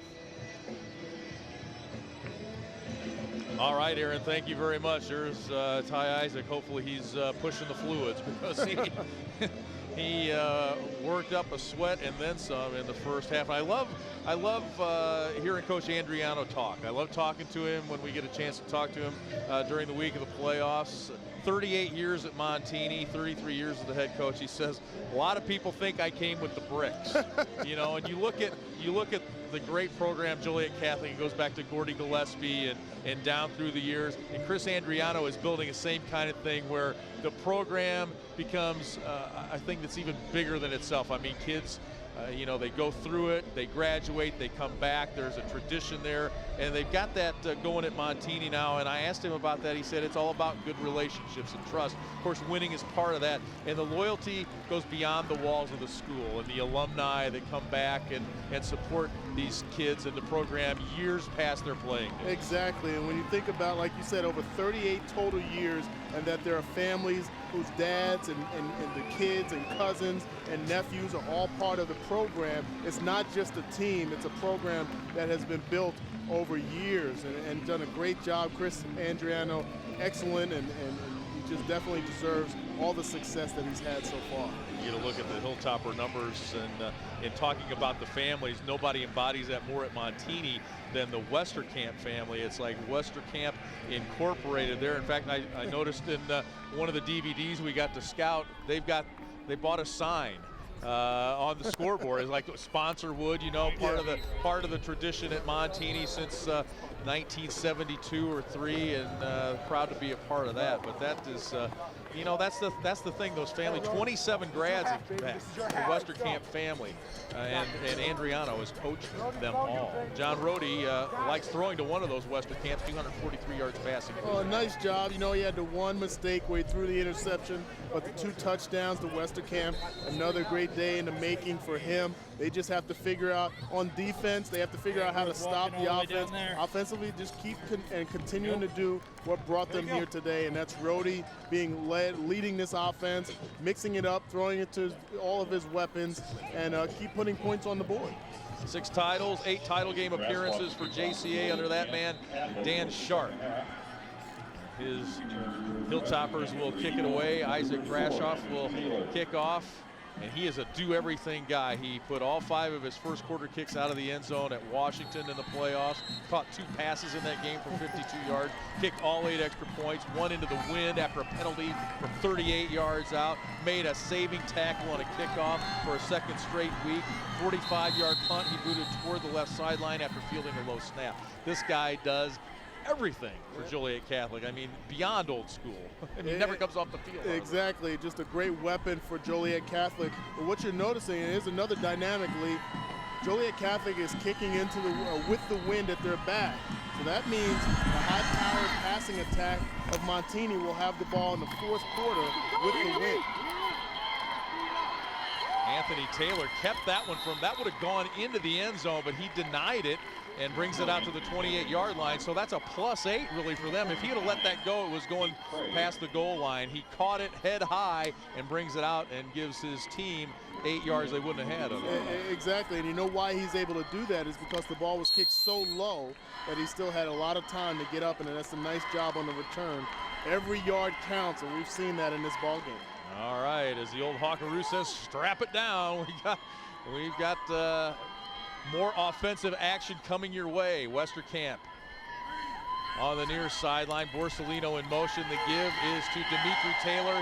He hits the corner, and here he goes around end and up to the 44-yard line where he picks up a first down. Well, this is a nice job. You see Joe Borsellino going in motion, and he contributes with the seal block on the edge, and then Dimitri's able to utilize his speed on the outside to get to that corner. Good job by Grant Harrison to make the tackle on the sideline, but not before the first down was had.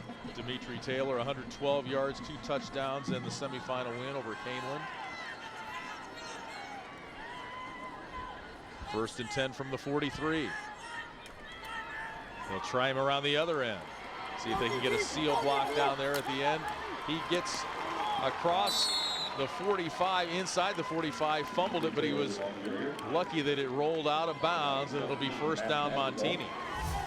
Greg, they're trying to work the edge, utilize their athleticism and the seal blocks on the outside. You can see a nice job by Josh Falk fighting through that block to get to the sideline, and he's the one that actually gets the first hit on Dimitri, and that ball could have been a fumble and could have stayed in bounds, which would have been an interesting turn of events with him falling out of bounds but fumbling inside in inbounds. More of a break for Montini there than we initially thought. Here's Anthony Taylor around left end, and he takes it down to about the 21-yard line.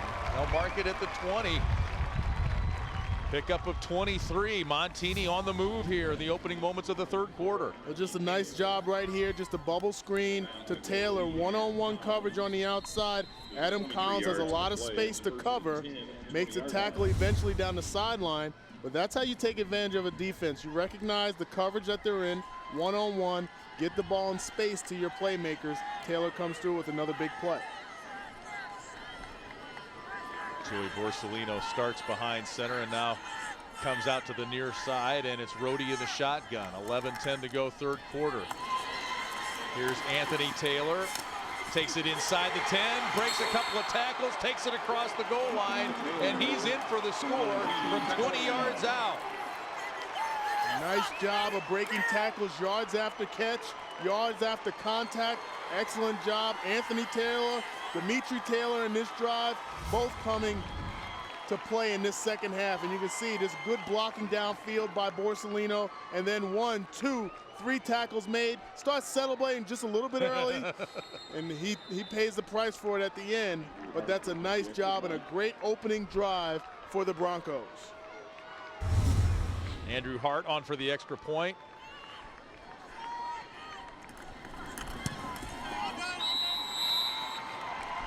It's good, and it's 35-31 Montini. They're all Stater. Jordan Westerkamp didn't touch the ball on the drive. Montini drives it down easily and takes a 4-point lead. Lee Hall, Dana Hughes back at Memorial Stadium. The poor cheerleaders, we forgot all about them. They're getting a workout today on all these push-ups. We got to get them the right technique, though. Lee, go down there and show them how to do some quality push-ups. I can show them how to do one good push-up, and then they're on their own. They're going to be ripped after this, I'm telling you. Holy Moses. Let's talk about adjustments at halftime. You saw something there from Montini to start the second half that you really like. Well, the number one thing I always watch for in the second half of football is what the coaches do at halftime, how they are able to infuse a new burst of energy, what adjustments they're able to make offensively and defensively. You give a lot of credit to Chris Andriano on what he did in the halftime to be able to come out, take advantage of mismatches. Malin Jones with it. He's got some room to run as he goes across field and takes it out to the 39-yard line.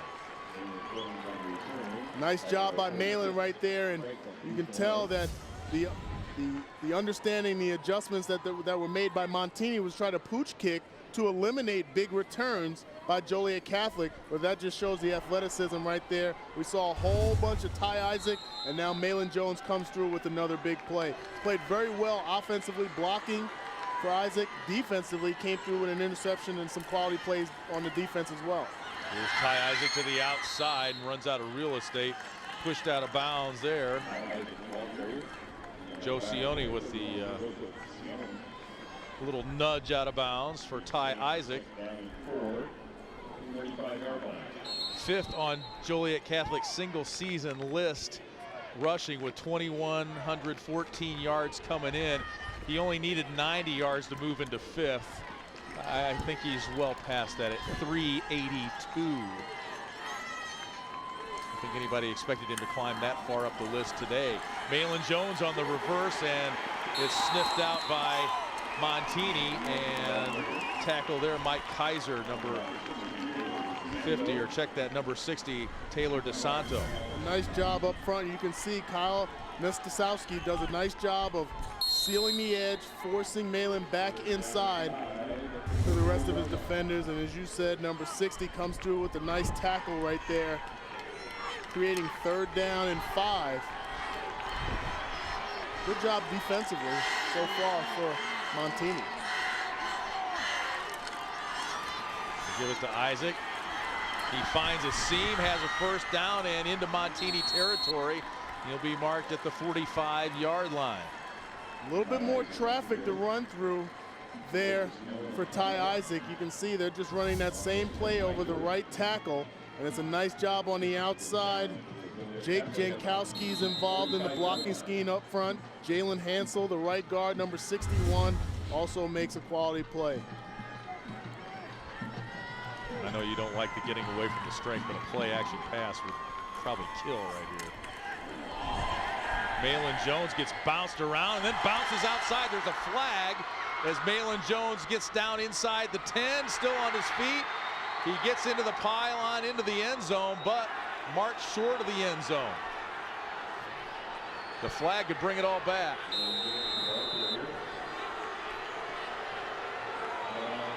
I think it was a face mask when he first got the ball, so this may be a penalty that they do not obviously accept.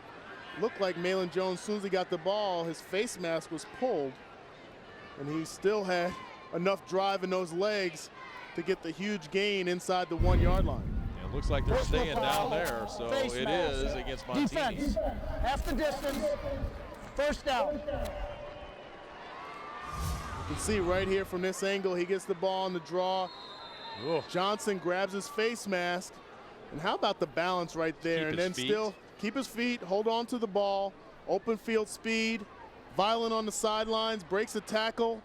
I think that's a touchdown. I'm not so sure. I don't think he stepped either. out of bounds. He reached over, has control of the ball, hits the pylon. That's a touchdown. The officials say his foot went out at the 1. The fans saw the replay, saw the ball hit the pylon, and they thought he was in. Reeds is stopped short, pushed back maybe a yard or two. Now this is where things get a little tight and testy, because Montini had a great 4-down stop inside the 5-yard line earlier in this ball game, and they're pretty stout when their backs are up against the wall, and that's a nice job up front. You see Bruscinelli comes in for the play. Mitch Lydon in there as well, number 43. Very nice job. 2nd and 2. Isaac bounces it outside.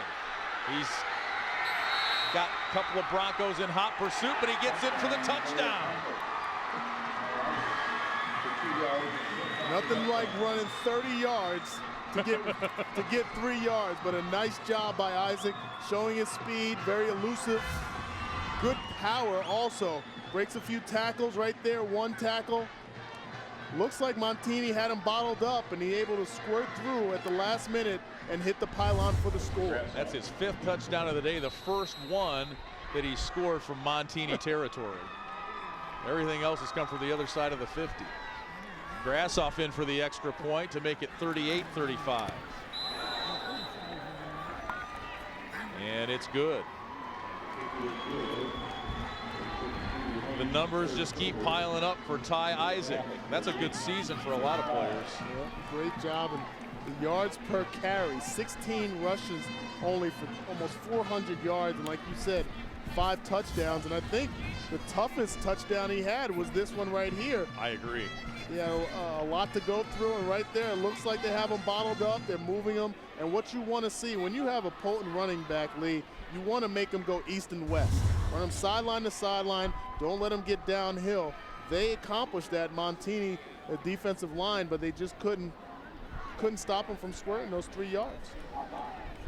There's been no stopping him today. He's, of course, 2,100 yards coming in, plus the 395 today. It's only the 7th time that 2,000 yards, that mark has been eclipsed at Joliet Catholic. You look at that young man, his demeanor on the sidelines is always kind of calm, cool, and collected, and just, you know, just another day at the office. Grassoff's kickoff goes through the uprights. It's good from 60 yards. Wow.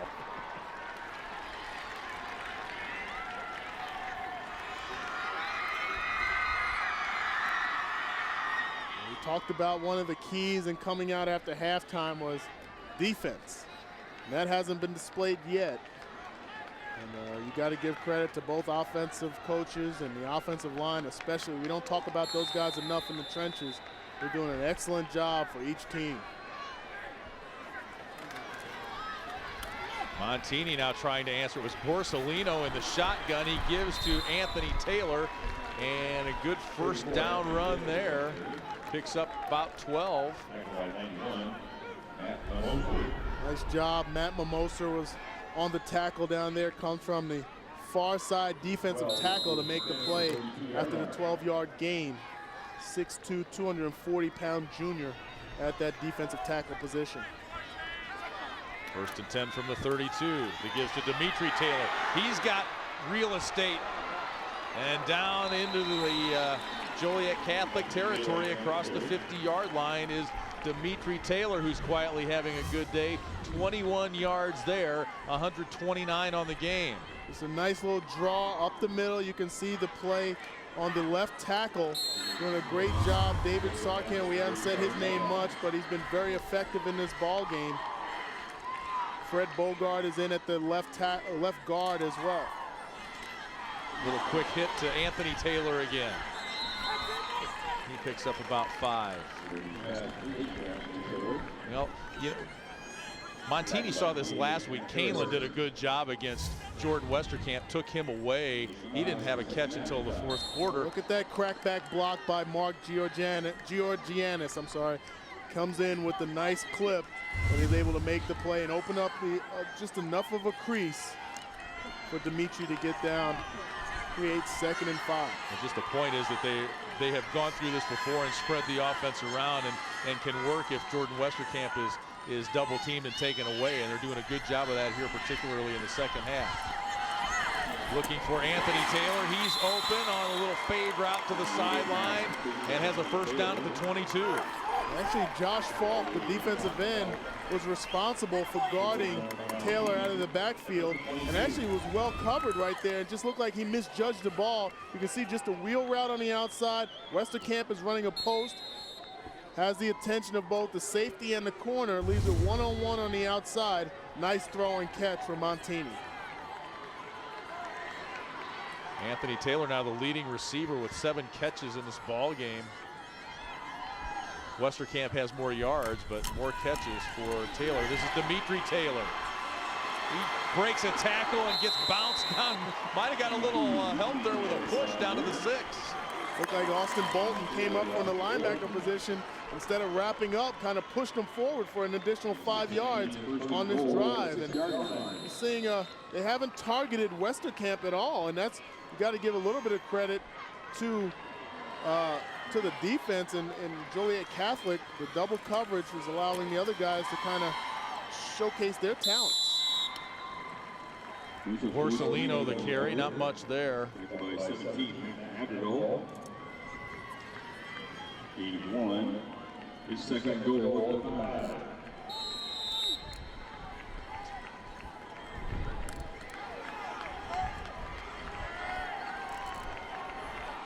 Brings up 2nd and 5.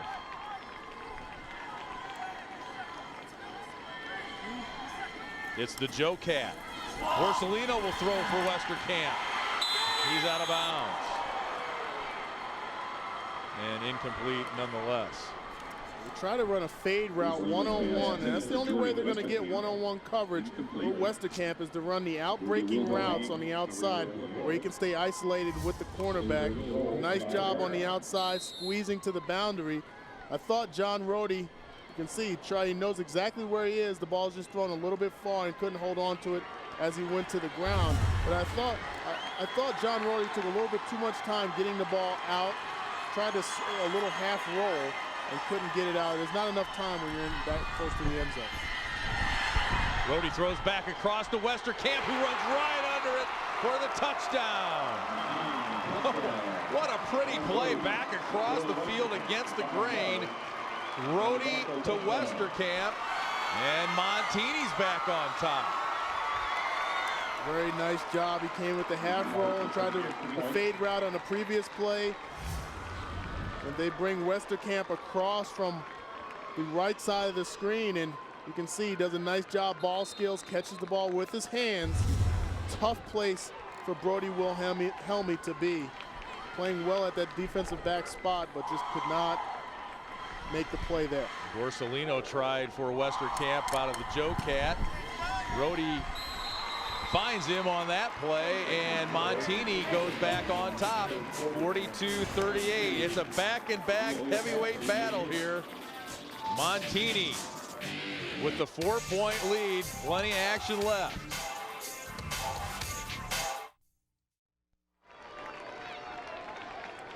A lot of awards there for that Montini player. Boy, somebody's been doing some work there. It's Jordan Westerkamp's helmet, no wonder. Check that, it's Brian Piper. And it's official now. These two teams have broken the record for breaking records in a football game. It's unbelievable. Malin Jones with the kickoff return. He brings it out to about the 29-yard line where Joliet Catholic will take over. And you talked at halftime about the defenses are going to have to step up. So far, not so much. No, not so much. And you know what? There's only but so much, I guess, the defense can do when you have so many weapons offensively for each of these teams. And you and I both talked about it during the break. It's going to come down to who has the ball last. It looks like that. And Montini has a benefit in that they will be going with the wind in the fourth quarter. Could come down to a last-second field goal to see who's the champion. Jordan Westerkamp now the 5A record for touchdown receptions. And those records for class are impressive enough, but we've seen in the last 24 hours so many records broken for all classes. Doesn't matter regardless of class. I think that's a little bit extra. Yes. We've seen it twice in 24 hours for rushing between Jake Apple and Ty Isaac. Yeah, amazing. And you see the numbers at the bottom of the screen, over 500 yards total for each of these teams. Well, stay tuned because there's plenty more records to be had. Oh, by the way, here goes Ty Isaac. 61 yards. Joliet Catholic touchdown. You can't even do this in Madden 2012. I'm telling you. Yeah, this is more than this is video games on steroids, I guess, right now, because these guys are amazing. And you can see the dominance on the right side of the line. Every big play that Ty Isaac has had has been running off to the right. The off tackle side, you see Carson Smith comes through at that left guard position. He's a pulling guard that makes some force some action. J.B. Butler, we haven't spoken about him, doing an excellent job at that offensive line. Grass off extra point. Nothing but net. That's 5 touchdowns now for Ty Isaac. 5. One of them has come from Montini territory. Yeah, 1 touchdown from inside the 5-yard line on the last drive, but every other one has been 50-plus yards. And doesn't seem phased. 17 carries, 464 yards, and 6 touchdowns. Record on all classes, and we're only just under 6 minutes left in the third quarter. Amazing. And it looks like he just got off the bus. You know, there's no in your face trash talking coming out of the guy at all. I mean, he's just, yep, there we go. Okay, 5 touchdowns. When do I get the ball again? My hamstrings are tight just watching it. Well, he comes from, it's kind of in his blood. His father, Tyrone, was a 1,000-yard rusher at JCA, and in fact caught the winning touchdown in 1987 over at Illinois State against Peoria Richwoods, who we will see coming up next. That program back in the state championship game. Grass off the kickoff, and that one's just a little short. That one. Oh. You know, it's a wild day when you're talking about kickoffs that go through the goalposts. Well, he may have an extra little bonus aside with his parents or something. Give a couple extra bucks for Christmas. Kick it through a field goal, through the goalpost on kickoffs. Wow. Strong leg.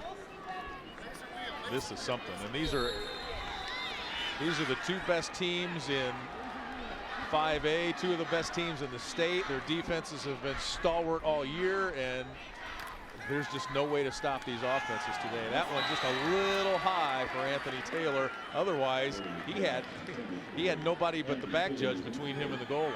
Two different approaches offensively. Joliet Catholic running the ball.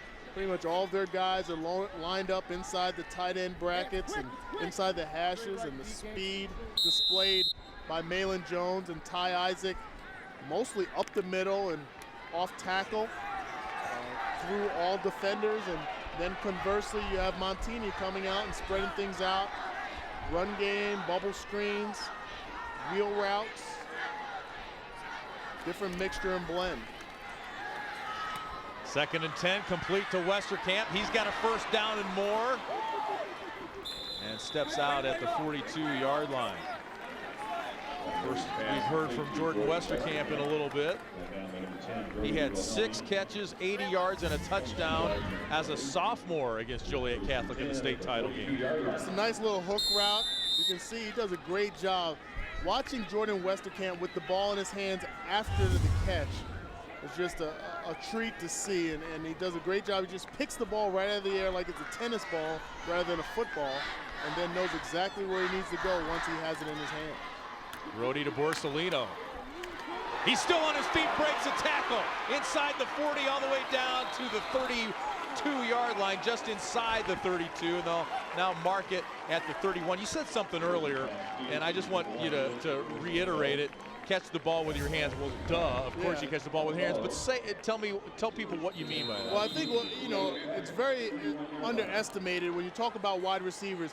A lot of times I can teach my 10-year-old daughter to catch the ball in her chest and catch it with her stomach, but the good wide receivers have a knack for catching the ball, and I say, God gave you 10 good reasons to catch the football. It's called your fingers, and these guys are utilizing that, catching the ball at the closest point from where it's coming from, away from the defense. Dimitri Taylor breaks a couple of tackles. He pops it inside the 10 and now down to the 8-yard line. A great run by Taylor, and it's just, boy, it's an embarrassment of riches, I believe our producer said earlier, for both sides. And here's Dimitri Taylor with a nice run, just nice a junior. Job. Exactly. You see number 58, Fred Bogard, coming from the offside guard on pulling a kick-out block on Josh Falk, and then David Sarkan downfield blocking opens up the door for Dimitri. 168 yards on 12 carries for Dimitri Taylor. Looking for Westerkamp in the end zone, and it's incomplete, thrown over his head. Be 2nd down. Yeah, you talk about Dimitri Taylor, 168 yards is like, oh, well, that's not a bad day. Yeah. Today, I mean. Any other day, it's right. A great day, right? Well, if you don't have 400 yards like Ty Isaac, well, way to go, I guess. Oh, boy, what a game. 2nd and 8. Arena football meets video games, and that's about what we have here. Quick hit to Borsellino, and he's met immediately and brought down by Brody Wilhelmy there on the sideline. Very nice job by Wilhelmy. He's able to shed the blocker on the outside. Jordan Westerkamp is trying to hold that block, a very difficult block as a wide receiver to hold on bubble screens and screens downfield. As a wide receiver, so much space and so much time. It's a tough block, but a great play by the senior cornerback, Wilhelmy.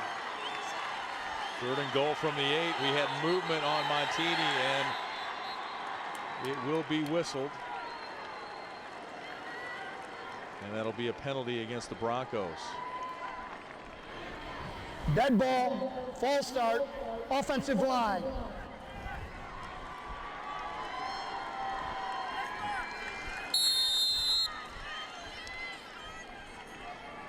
Of course, they had a starter go out. Tate Briggs injured early in the game. Philip Kessick came in and played a few downs, and they've moved Fred Bogard, who's normally just the defensive tackle, in at that left guard position. Now 3rd and goal from the 13. Looking for Westerkamp. Reaches back, thrown a little behind him, and it's incomplete. Malin Jones was there on the coverage. That was thrown to his right shoulder. If it had been thrown to his left shoulder, it would have been a touchdown. Yeah, it's tough because they have Westerkamp lined up on the offense's right side all the time. And where you've seen him be less effective is when they have the ball on the right hash. And right there, just tight coverage by Malin Jones, double coverage behind him, and just a short window and opportunity for them to make that throw and catch. Forces a field goal attempt. Andrew Hart, 7 of 8 on the season. His long is 41. This will be a 30-yard attempt into the wind. And it's got plenty of leg, but no good. Wide left. Strong enough, but just pulls it to the left. So it'll be first down and 10 for Joliet Catholic from the 20. Their defense holds there. Very nice job. You can see just comes across it just a little bit, and good pressure from Joliet Catholic, and he sees it, he knows it right off the bat. I'm sorry, Lee, but I think Montini needs to mix things up with where they put Westerkamp. They're lining him up on the right side, not taking advantage of the wide field and his speed. Ty Isaac coughs it up, and Montini has it back. You don't see that very often. Ty Isaac coughs up the football, and the Broncos will have it first and 10 from the 30. So the defense is stepping up here a little bit in the latter stages of the third quarter. Nice job by Joseph Nitty, a reserve linebacker, 5'11", 220-pound junior, comes up in the right place, and you can see he's just running the same play they had so much success, and the punch from behind looked like it was Bruscinelli that came up with the punch out from behind, and costly turnover for Joliet Catholic. Here's Taylor on the end around. He's got room to go, and he's in. Oh, what a turn of events. 30 yards for Anthony Taylor. Oh, check that. That's Dimitri. 30-yard run, and Montini capitalizes on one of the few Joliet Catholic mistakes of the day. Well, this play takes such a long time to develop, but a nice job. The convoy of blockers for Montini on the outside, and the speed displayed there by Taylor was excellent. Point after is good, and it's Montini now on top, 49-45. We've still got 3:47 to go here in the third quarter. You can see Ty Isaac a little bit dejected. Young man, you have nothing to be upset about. Just sometimes those things happen. He's been a picture of ball security throughout this season. And obviously with the big plays and the record-breaking day he's had, he's thinking about that one mistake right there, and is going to have to bounce back pretty quickly as Joliet Catholic is going to be on offense.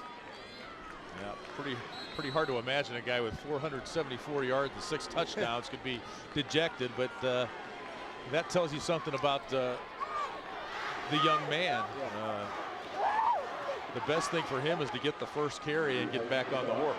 Exactly, and you know, if I'm Coach Dan Sharp, I'm looking at it and saying, hey, get him the ball the first play of this drive to get him out of that funk and not allow him to think about that last play and mistake any longer.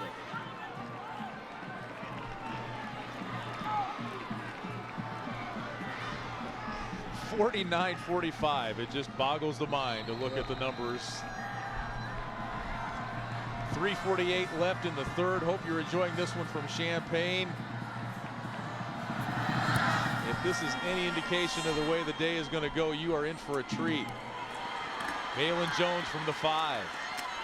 Out to the 20 and stopped there. Good coverage by the Broncos on special teams. That's where Joliet Catholic will take over from their own 21, trailing here 49-45. Nice job on the coverage. Michael Maduco goes down to 5'9", 175-pound player. Does a great job on the coverage.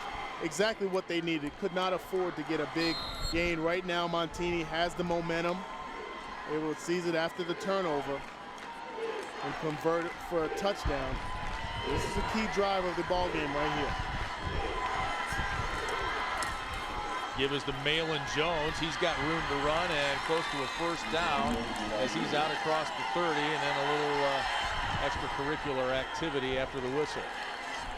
And it looks like a first down for Malin Jones on that run. Nice job of blocking downfield. Pat Kripp, the center, the leader of this offense, or the offensive line, does a nice job. And we're seeing a lot of mobility by this offensive line. J.B. Butler and Carson Smith. We've said those names a couple of times. Jake Jankowski and Jalen Hansel did an excellent job up front. A big part of this record-breaking day for Ty Isaac. Greg Slowick the handoff. And Malin Jones met right at the line of scrimmage for no gain. Dan Sharp comes in with the first couple of plays of this drive, and they give it to Malin Jones, trying to give Ty Isaac maybe a little bit of a break there. And we talked about it before this drive. I thought it would have been great to get him back involved pretty quickly. I'm sure he'll get the ball soon. Isaac has it now, and he's outside. And Bruscinelli keeps him for a modest gain, at least a modest gain today for Ty Isaac. He's down on the sideline. Tackled pretty hard once he got to the boundary. There's only so much the human body can take. Exactly. And nice hustle by number 46, Franklin Bruscinelli, at that linebacker position, but you can see kind of. Oh, he got his right ankle turned underneath there. Yeah. He's still down on the ground. It looks like right there, gets his head hit at the last second. Looked like his left ankle was twisted underneath him also. Nothing dirty about that tackle right there. Very, textbook tackle on the sideline by the linebacker and leader, 3-year starter, Bruscinelli. But Dan Sharp does not want that young man down too long.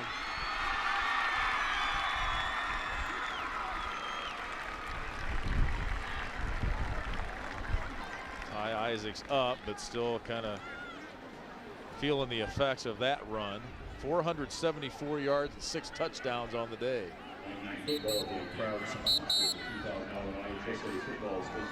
Malin Jones a quiet 112 yards.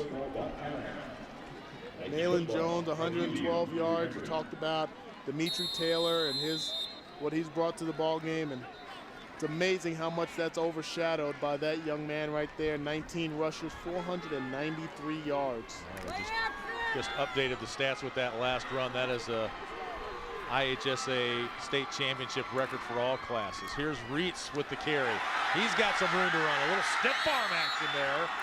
And he's got a first down, maybe just a little short at the 38-yard line. Tyler Reitz, we haven't talked about him much. He came into the game with 82 rushes for 618 yards and 8 touchdowns, 7.5 yards per carry, and a nice block in the backfield to open up the gap and open up a crease. You see number 36, Nick Dollinger, comes in. He's a fullback / tight end for this offense, just a junior, but really good at the point of contact and engaging with the defenders. And it seems like these depends on, it doesn't matter which one of the running backs get the ball, Reitz, Isaac, or Jones. All they need is a little bit of a crease. There's Jones again for a couple of yards. Tyler Reitz is very capable. He had 104 yards in first-round win over Lincoln Way West.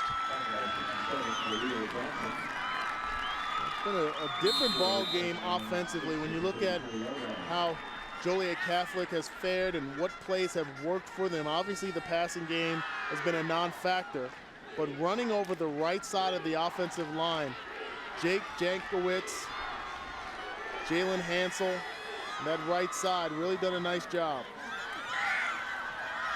Ty Isaac coughs it up again, and Montini has it back.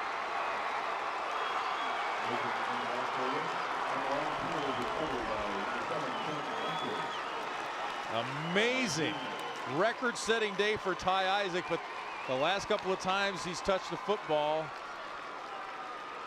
he's fumbled. Nice job, Tim Mikeworth, in the right place, and you can see upset Isaac right here, and he's so used to having the open area, and a nice job. Joseph Sione comes up with the strip from behind, but he only has one hand on the balls, a little bit lax with the ball in his hands.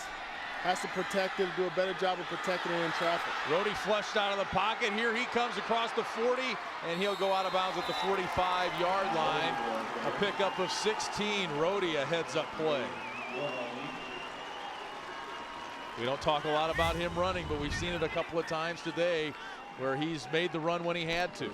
The pocket collapses, and he's able to break the tackle of Josh Falk, a defensive end, and I wondered if Rhodey was going to be able to utilize his legs a little bit more when you consider how much attention the defense is paying to Borsellino and Westerkamp.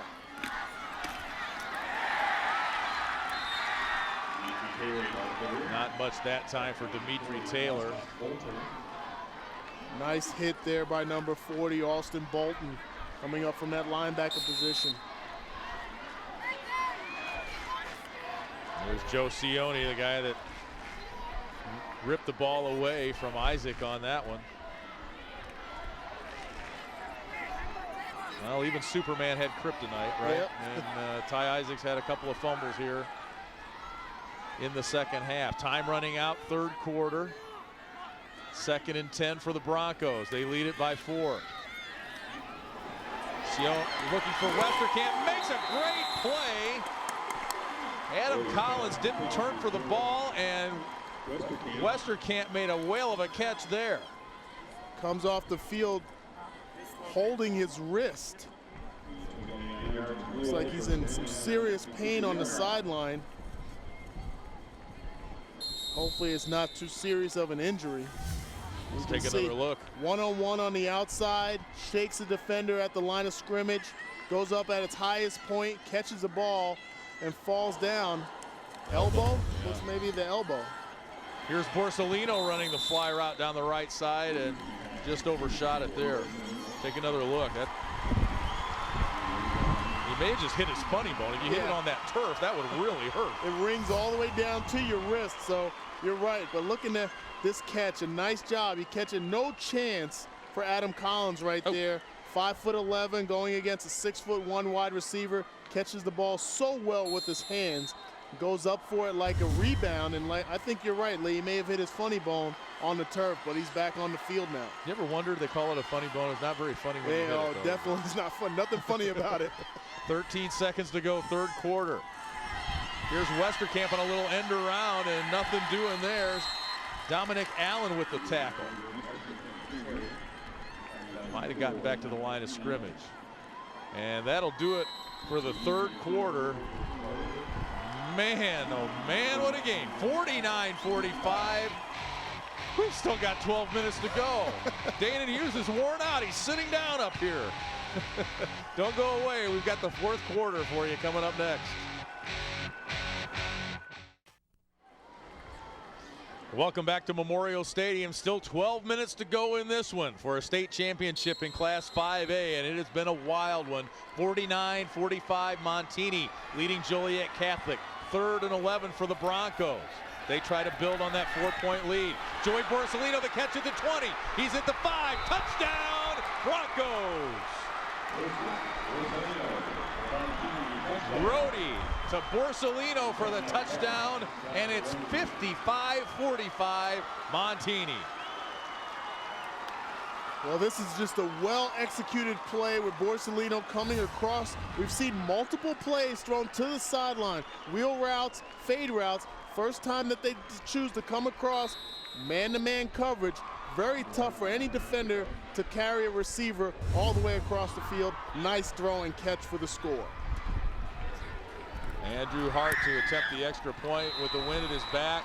He is perfect on the conversions, and it's 56-45 a double-digit lead now for Montini in a game, Dana, that had really gone back and forth. You score, I score, and now it'll be interesting to see how Joliet Catholic reacts after turning the ball over a couple of times and now trailing by 11. Well, you'd like to say because the running style and running ability of Joliet Catholic that this is a kind of a comfortable lead, but we've seen so many big plays. Look at the stats, 637 yards rushing for Joliet Catholic. The Hilltoppers have done a nice job, except for the 2 fumbles, 4 turnovers overall. You know, the time of possession is very even, but a more balanced attack by Montini. 394 yards passing and 268 on the ground. But look at that, was close to 1,300 yards total. By my math, that's 1,299. Yeah. Unbelievable. Just like the Chiefs used to do. Yeah, right. I wish. You know, Don Beebe and the Buffalo Bills wouldn't have beat me in my rookie year. I'm still holding a grudge on that, Lee. You weren't here last night. No. I had to vent it. I had to utilize the forum to vent. I got it out of my system for now. Well, that's good. It's good to do that. That one will come back out to the 20. And now what do you tell Ty Isaac? Yeah. He's carried you all day, literally. 499 yards rushing. And he's fumbled twice now in the 3rd quarter. How do you, you can tell it's bothered him just from his body language. How do you get him back? How do you keep him going? Well, I think you just tell him to secure the ball in traffic. Once he gets out into the open field, which is, you know, been more times than not to the right side, then he can open up. But he's got to be better in traffic. Malin Jones, the future Northwestern Wildcat, gets the first carry on this drive. He'll take it 5 yards.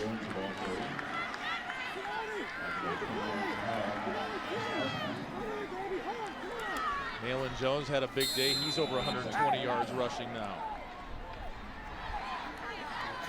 After the first fumble, they went to Malin Jones 2 straight times and then came back to Ty Isaac. I'm of the school that you go right back to your big playmaker when he makes a mistake. And there you have it. Here's Isaac trying to bounce it outside. He does. Gets pretty close to a first down. Nice pursuit that time. Georgianis, Tim Mikeworth there on the pursuit. This is exactly, although he gets to 3rd and short, you know, 1 yard from the first down, this is exactly what you want to see. If you're Montini and defensively, you make Isaac run sideline to sideline. You don't want him to get his shoulders squared downfield because he'll burn you, as he's done so many times in this ball game. Nice defensive play for Montini. We've only seen 1 pass attempt from Craig Sloat, but he's 7th on the single-season passing list as Malin Jones tripped himself up. Otherwise, he might have gone right there. Yes, see Zach Resin, the tight end, was down there as a lead blocker down the field, but it looked like, I couldn't tell if he tripped himself or got tripped by his teammate right there. Actually, it might have been a tackle, just swiped at his ankle. I believe that was Franklin Brucinelli. Just got a hand on him and it was enough. 1st and 10. Here's Malin Jones bouncing it outside. He's into Montini territory. 1 man to beat, and it's Mikeworth keeping him from going all the way. Malin Jones is now 13th on the single-season rushing list at JCA. He passed Rick Thayer today. You might have heard of his brother, Tom Thayer, Super Bowl champion with the Bears. Yeah, I'll tell you what, great job. And Tyler Reitz hasn't gotten enough credit, his lead blocking ability. And you consider him being a lead blocker at 5'7", 180. He's a lead blocker for two of the running backs, Isaac at 215 and Malin at 210. He's doing a phenomenal job. Here's the give to Isaac. Not a lot of room there. Gets a yard or 2 maybe. Joseph Sione on the stop, and you're actually starting to see a different approach to tackling Ty Isaac. And Sione took on the block by Reitz and reached his arm in with his right hand to try to dislodge the ball from Isaac. So they're not just going after the big hit, they're recognizing maybe the wounded nature of Isaac right now and his confidence trying to get the ball out of his hand. 2nd and 9. Here's Isaac. That gap, doing a better job of filling that as well. Joe Cioni there with the tackle. That's the gap that's been open and busted him loose on those long touchdown runs. You look at overall, they've had some big plays on both the left and the right side, but more times than not, it's been Isaac going over that right tackle and making those huge gains early in this ball game. And that running play was different than every other running play he's had. He had both arms around the ball in traffic. Malin Jones brought down behind the line of scrimmage.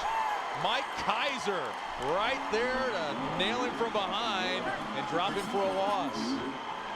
Great job of tracking the running back from behind and getting a great jump off the snap of the ball. And the timing factor, Lee, when you're talking about this offense in Joliet Catholic, they seem to have the same tempo, the same snap count. The movement in the backfield is depending on where Isaac and Jones are going. Whichever one of them is moving in motion tips off the snap count. Kaiser does a great job of getting off the ball. Slowick back to throw. Throws it behind Ty Isaac and incomplete. So 2 pass attempts for Slowick today, who's done a nice job passing for Joliet Catholic during the season. 1 intercepted, 1 incomplete. He does throw the ball well, but you can see good pressure up front, forces him out of the pocket a little bit earlier than he'd like. Only a 2-man route, Ty Isaac downfield, really nowhere to throw the ball. Very dangerous to throw it across his body. 1st and 10 for Montini. They'll take over from the 30. 8:05 to play in this one. Montini up 11, biggest lead of the game.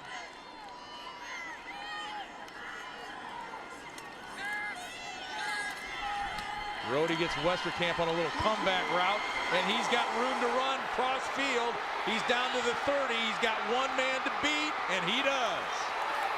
70 yards, Rhodey to Westerkamp. What a play, great execution on the outside. Get your playmakers the ball. Young man, it's a great day. We talk about Ty Isaac, but Jordan Westerkamp goes in motion, comes back on the wide receiver screen underneath, off to the races, makes 1 man miss. And how about the block downfield by Joe Borsellino? Key block downfield allows Westerkamp to scamper in for the touchdown. Wow. His 4th touchdown catch of the day. Hart the extra point, and it's 62-45.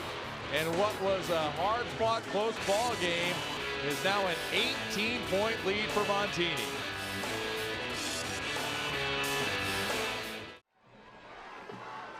And we are back. Lee Hall, Dane and Hughes, 63-45 Montini. This was a 4-point game just a couple of moments ago, and the Broncos have busted loose here midway through the 4th quarter. Largely in part to that young man, Jordan Westerkamp comes through with his 4th touchdown of the day. It's a great job of execution offensively for Montini all day long, and just another big play. We've seen multiple on both sides of the field right here. See Westerkamp goes in motion, delays, wide receiver screen, breaks 1 tackle, and gets a huge block downfield by Joe Borsellino. Then it's just off to the races, outruns the defender to the end zone, peels back. Exactly what you want to teach your wide receivers. All you young wide receivers out there, if you don't have the ball, someone else does, you become a blocker. Nice job by Borsellino. A 21-0 run here.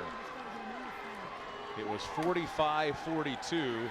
3 straight touchdowns as Slowick throws it up, intended for Ty Isaac, but well covered by Montini. Nice job by Isaac right there. If you can't make the catch, become a defender, knocks the ball away, lives for 2nd down. This was a tight ball game, 3-point game, and then the 2 fumbles. And then turning it over on downs has cost Joliet Catholic. The Montini defense stepping up a little bit and taking advantage of mistakes by the Hillmen. Here's Reitz. He makes a couple of nice moves. And he's got a first down out at the 33-yard line.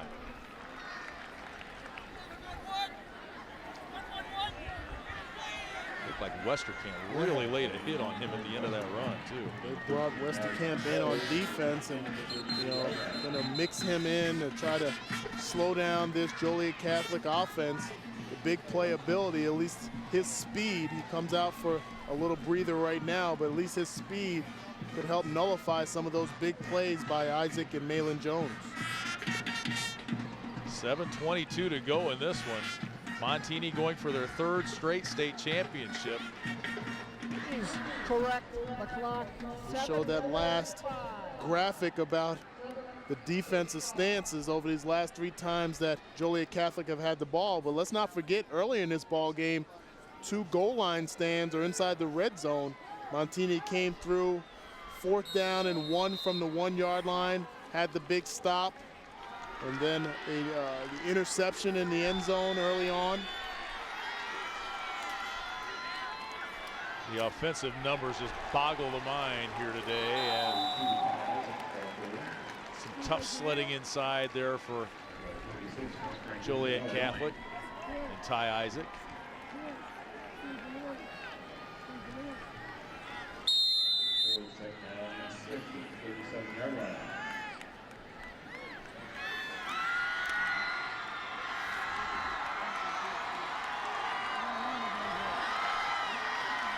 Second and 6. Slowick back to throw, has a man open at midfield, and that is Grassoff. That's the first completion for Joliet Catholic today. There's Tate Briggs, who unfortunately got hurt very early in this ball game, offensive lineman for the Broncos. 48-yard line. Looks like it was the ankle that folded under in the pile, and unfortunate for that young man. Malin Jones breaks loose. Takes it down to the 31-yard line. Well, and that's the great thing about teammates, high school athletics. These guys were all giving him words of encouragement when he came off the field. Really tending to their teammates' emotions and feelings. Slowick back to throw again, looking for Ty Isaac. Just leads him a bit too much.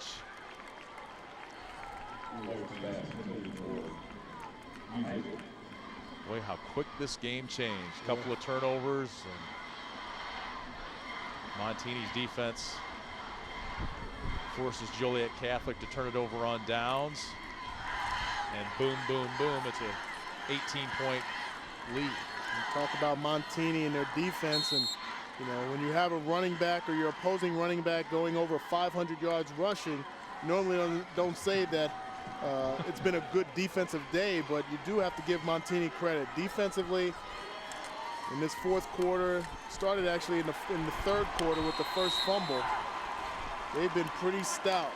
They've stopped the big plays from Joliet Catholic, making them take up a lot more time as they make drives down the field, and that's become crucial as we go inside of 6 minutes left in this ball game. Very stout as the game has gone on.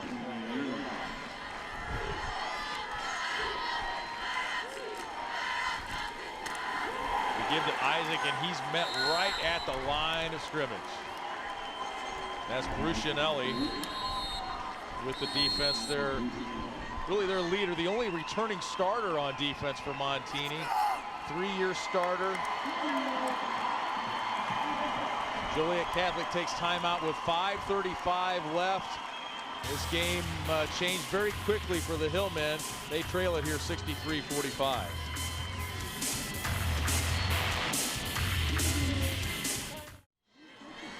The 2011 IHSA Football Championships are brought to you by Country Financial. What's your idea of financial security? Lee Hall, Danon Hughes up in the booth.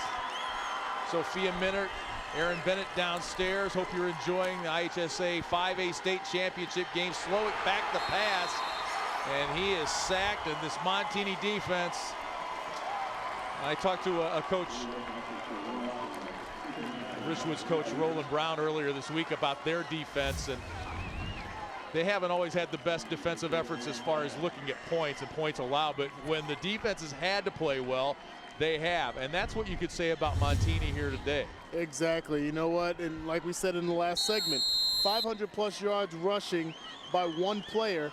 You wouldn't normally accommodate, put that together with a good defensive play, but being quality at the right times, that last sack to end that drive, Josh Rogers comes through and makes the play. But Montini, bend but don't break.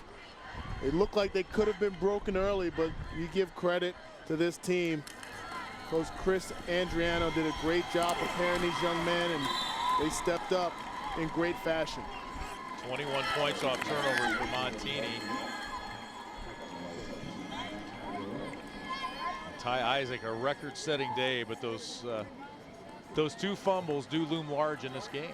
Yes, turnovers kill you, and you talk to any coach, and we had the pleasure of doing games yesterday in 3A and 4A, and one of the keys to victory by each coach was winning the turnover ratio, and you don't realize how important that is until you're on the negative side of that. And Montini did a nice job in creating those turnovers in crucial points of this ballgame. And on the flip side of it, Joliet Catholic's defense unable to stop Montini when they got the turnover. Dimitri Taylor, not much room there as he runs to the right side. Time ticking down, 4:30 to go in this 5A state championship. The 6A state championship is supposed to kick off now. That's what kind of game we've had here. It's been wide open, wild football.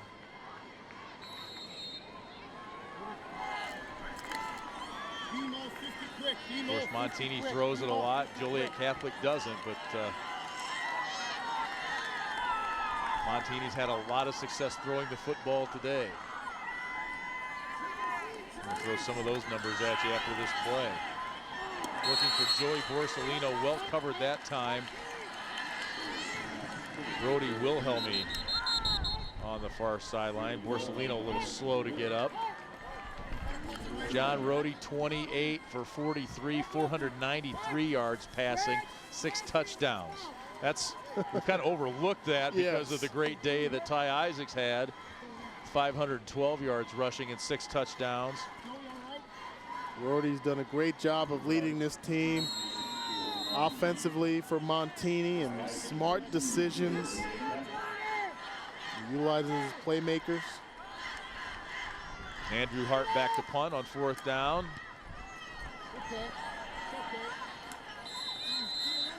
Lobs it up along the far sideline. Joliet Catholic will get it back. 63-45, the Montini lead. 3:46 to go in this 5A state championship. This might take a while. Here are some of the records. Here are at least a few of the records set today. The Class 5A record book. 10 team records set, 9 individual record sets. That's just for this one class. And then the all-class records, well, we know that Ty Isaacs got a part in that. 10 team records set, 5 individual records set. There's so many of them we can't get them all on the screen at one time. Slowick back to throw and has a man wide open. And that's Zach Resin, number 97, his first catch of the game. Big pickup there for Joliet Catholic, down to the 26-yard line. Nice job by Resin. Slowick is able to, just a nice little seam route down the middle, just over the heads of the linebackers and in front of the safeties. In this situation, you see Westerkamp is back there at the safety position, more of a prevent defense, trying to not allow the big play, keep the ball in front of them. Reeds picks up a couple. Joliet Catholic made it just to the quarterfinals a year ago before losing at Peoria Richwoods 17-14. He finished 10-2 a year ago under Dan Sharp. This year, 2 regular season losses, 1 to Nazareth Academy and a shootout against Marist, 56-51 in week 9, but they have marched right through the playoffs to their 17th title game here today. No other program is over 100 wins, 101 wins in the postseason for Joliet Catholic. Look at the numbers, and you look at the score here at 63-45, but you look at the numbers that these teams have put up, especially in the last 4 games in the playoffs, scoring over 40 just about every ball game. Slowick picked off. Tim Mikeworth with the interception.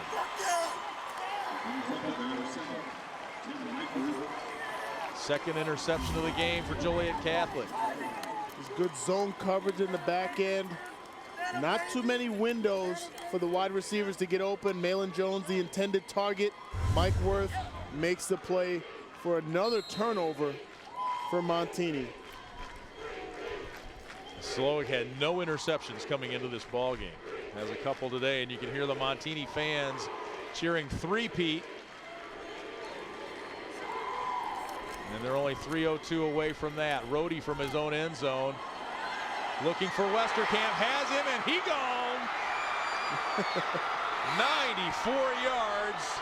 Rohde to Westerkamp.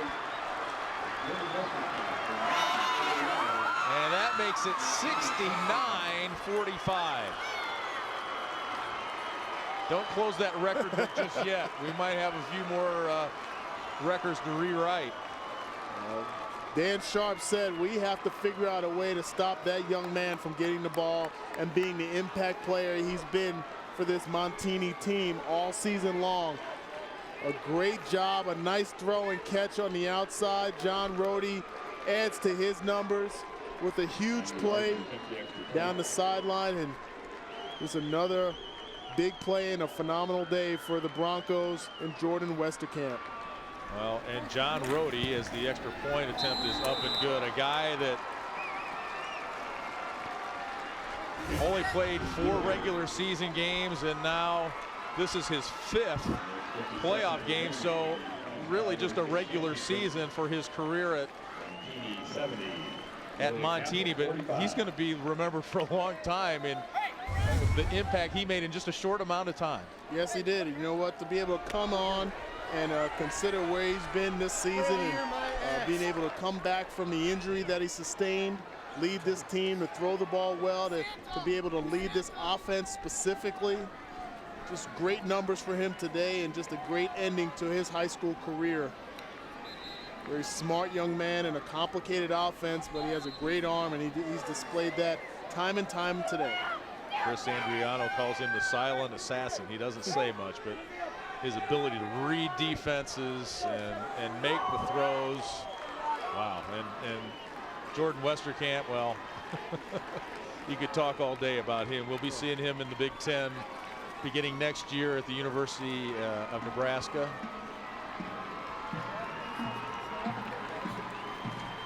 Dan Sharp said, hey, this is the game everybody was looking for, and we thought coming in it might be, hey, an offensive shootout, but nothing like this. Yeah, nothing like this at all. And it started off, and you wondered if they were going to be able to answer the potent running attack of Joliet Catholic, and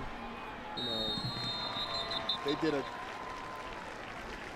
excellent game plan, executed almost to perfection. 11 catches, 331 yards receiving for Westerkamp, and 5 touchdowns. Amazing. Chris Andriano says he's the best I've ever coached. Sometimes you think, well, coaches are saying that, trying to pump a guy up, but it's hard to doubt that with the catches we've seen him make, the adjustments on routes, the adjustments on ball in the air, he's a good one, and we look forward to seeing him play for 4 more years, maybe more. Yep. He broke the record. Zach Grant, another record that actually didn't even stand for quite 24 hours. Isn't that something? Last night's game, Rochester versus Richmond Burton. Zach Grant, Wes Lunt had a a great night in their championship run. And then, what, less than 12 hours later, It's crazy. this young man steps up. It's been a weekend like no other, and I don't think in IHSA football championship history. Reitz takes it out to the 35-yard line.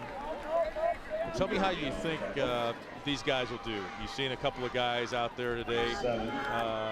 Malin Jones, Jordan Westerkamp, a couple of guys that are going to play in the Big Ten. Yep. Ty Isaac, a guy that has that talent level. You're a guy that's played in the Big Ten. What do you think of them? I think they have a bright future ahead of them. There's nothing that I've seen as far as weaknesses or chinks in their armor. Obviously, they have a lot of growing to do, but they've shown the confidence that you want to see, the playmaking ability that you want to see, the speed that you want to see for Big Ten play. I think they're going to be a treat. Bo Pelini is a guy I played against when he was at Ohio State, and then he came over and coached me my senior year as a grad assistant. His first coaching job was at Iowa, and I'm sure he's going to be very pleasantly happy, I should say, or happy to have that young man on campus next year.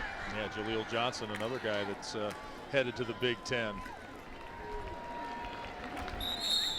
Reitz with another carry. As time winds down and Montini starts to celebrate a little bit. Jordan Westerkamp getting congratulations. What a career he has had. Not many guys can say they've got 3 state championship rings.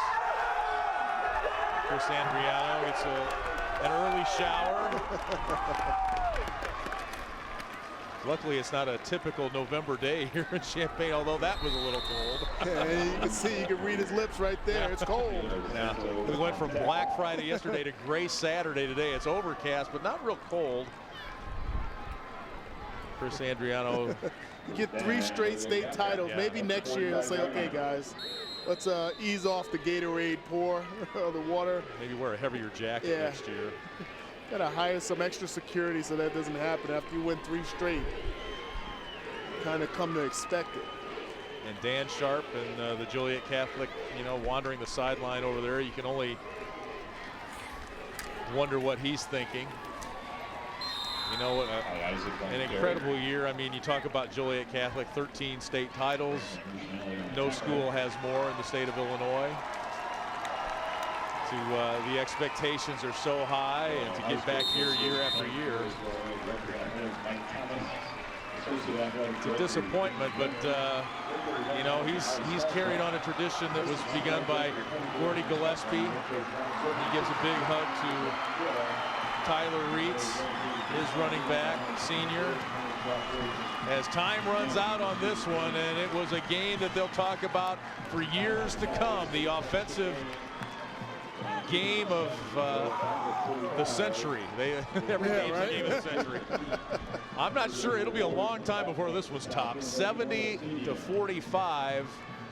A lot of all-class records set here today. A lot of 5A records, and you can feel the dejection, see the dejection on the faces of the Hilltoppers, and feel for them the disappointment of getting to your ultimate goal and falling short. Well, I go back to what we talked about at halftime, Lee, and we said, what are the keys to this game?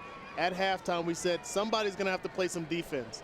And you got to give credit to Montini. We see the eye-popping numbers on both sides of the field, but when they needed to be stout on defense, Montini came through, causing turnovers, changing the tide. The momentum was on their side, and they get the victory. It was 31-28 at halftime. JCA, they scored just 2 touchdowns in the second half. So the Broncos did enough defensively today in an offensive display, and the Broncos are your 5A state champions.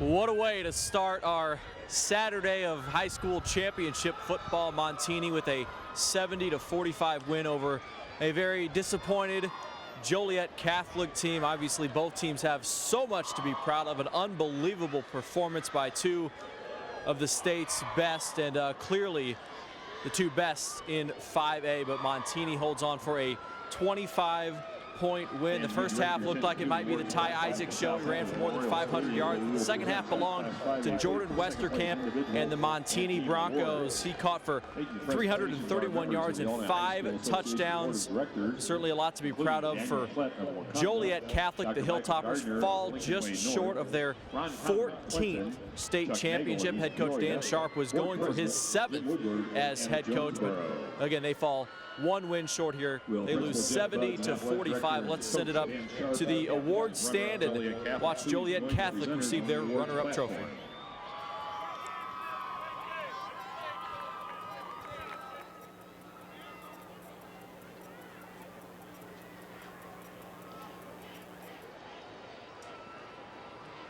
Okay, instead we're going to come up here, Aaron, Dane, and I think one thing I want to point out, you saw Dan Sharp hugging Malin Jones, and you could see that Coach Sharp was emotional. I don't think it wasn't because his team lost. Yeah. It's because here's a young man that he's coaching for the last time, and the relationships that you build in athletics. I mean, anybody that's been through it, you know that it was all about emotion of saying goodbye. Exactly. Really. It's a family that you build, and you're sending another young man, another one of your sons, off to their next level. And Malin Jones, we talked about time and time again with all the teams in this championship series, he has nothing to be ashamed of. He played both sides of the ball, did a phenomenal job offensively and defensively, came through with some kickoff returns. Obviously, as a senior, you don't want to go out in second place.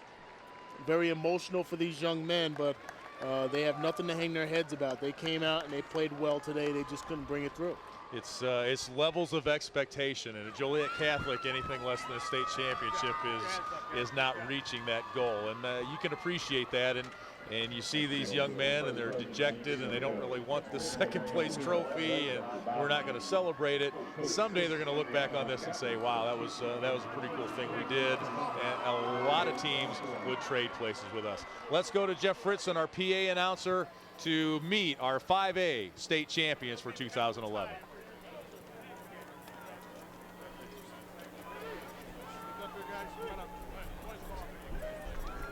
Yeah, baby! Yeah!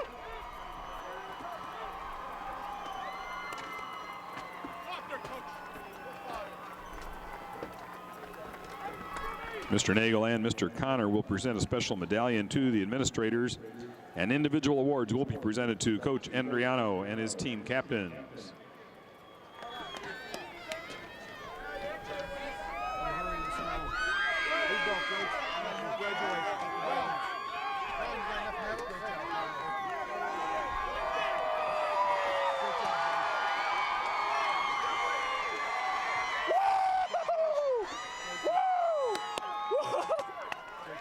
Thank you. Good job. Thank you.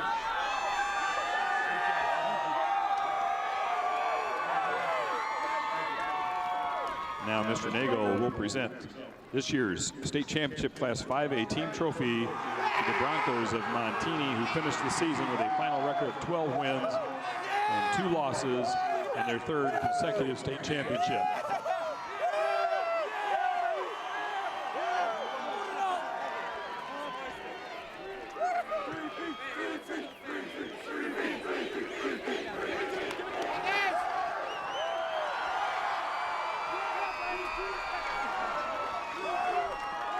So there you have it, the Montini Broncos, your 5A state champs, a 70-45 win over Joliet Catholic. We'll be back with some post-game reaction coming up next on the IHSA Television Network.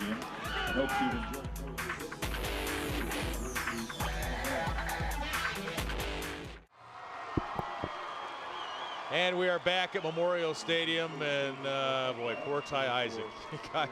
Guy rushes for 515 yards, 6 touchdowns, and those 2 fumbles are on his mind right now as his team falls 70-45 to Montini. An otherwise brilliant day for Ty Isaac, who got the Scoring started in the first quarter, 71-yard run untouched, Dana Hughes. And he had multiple of these runs all throughout. He was really doing a nice job early on.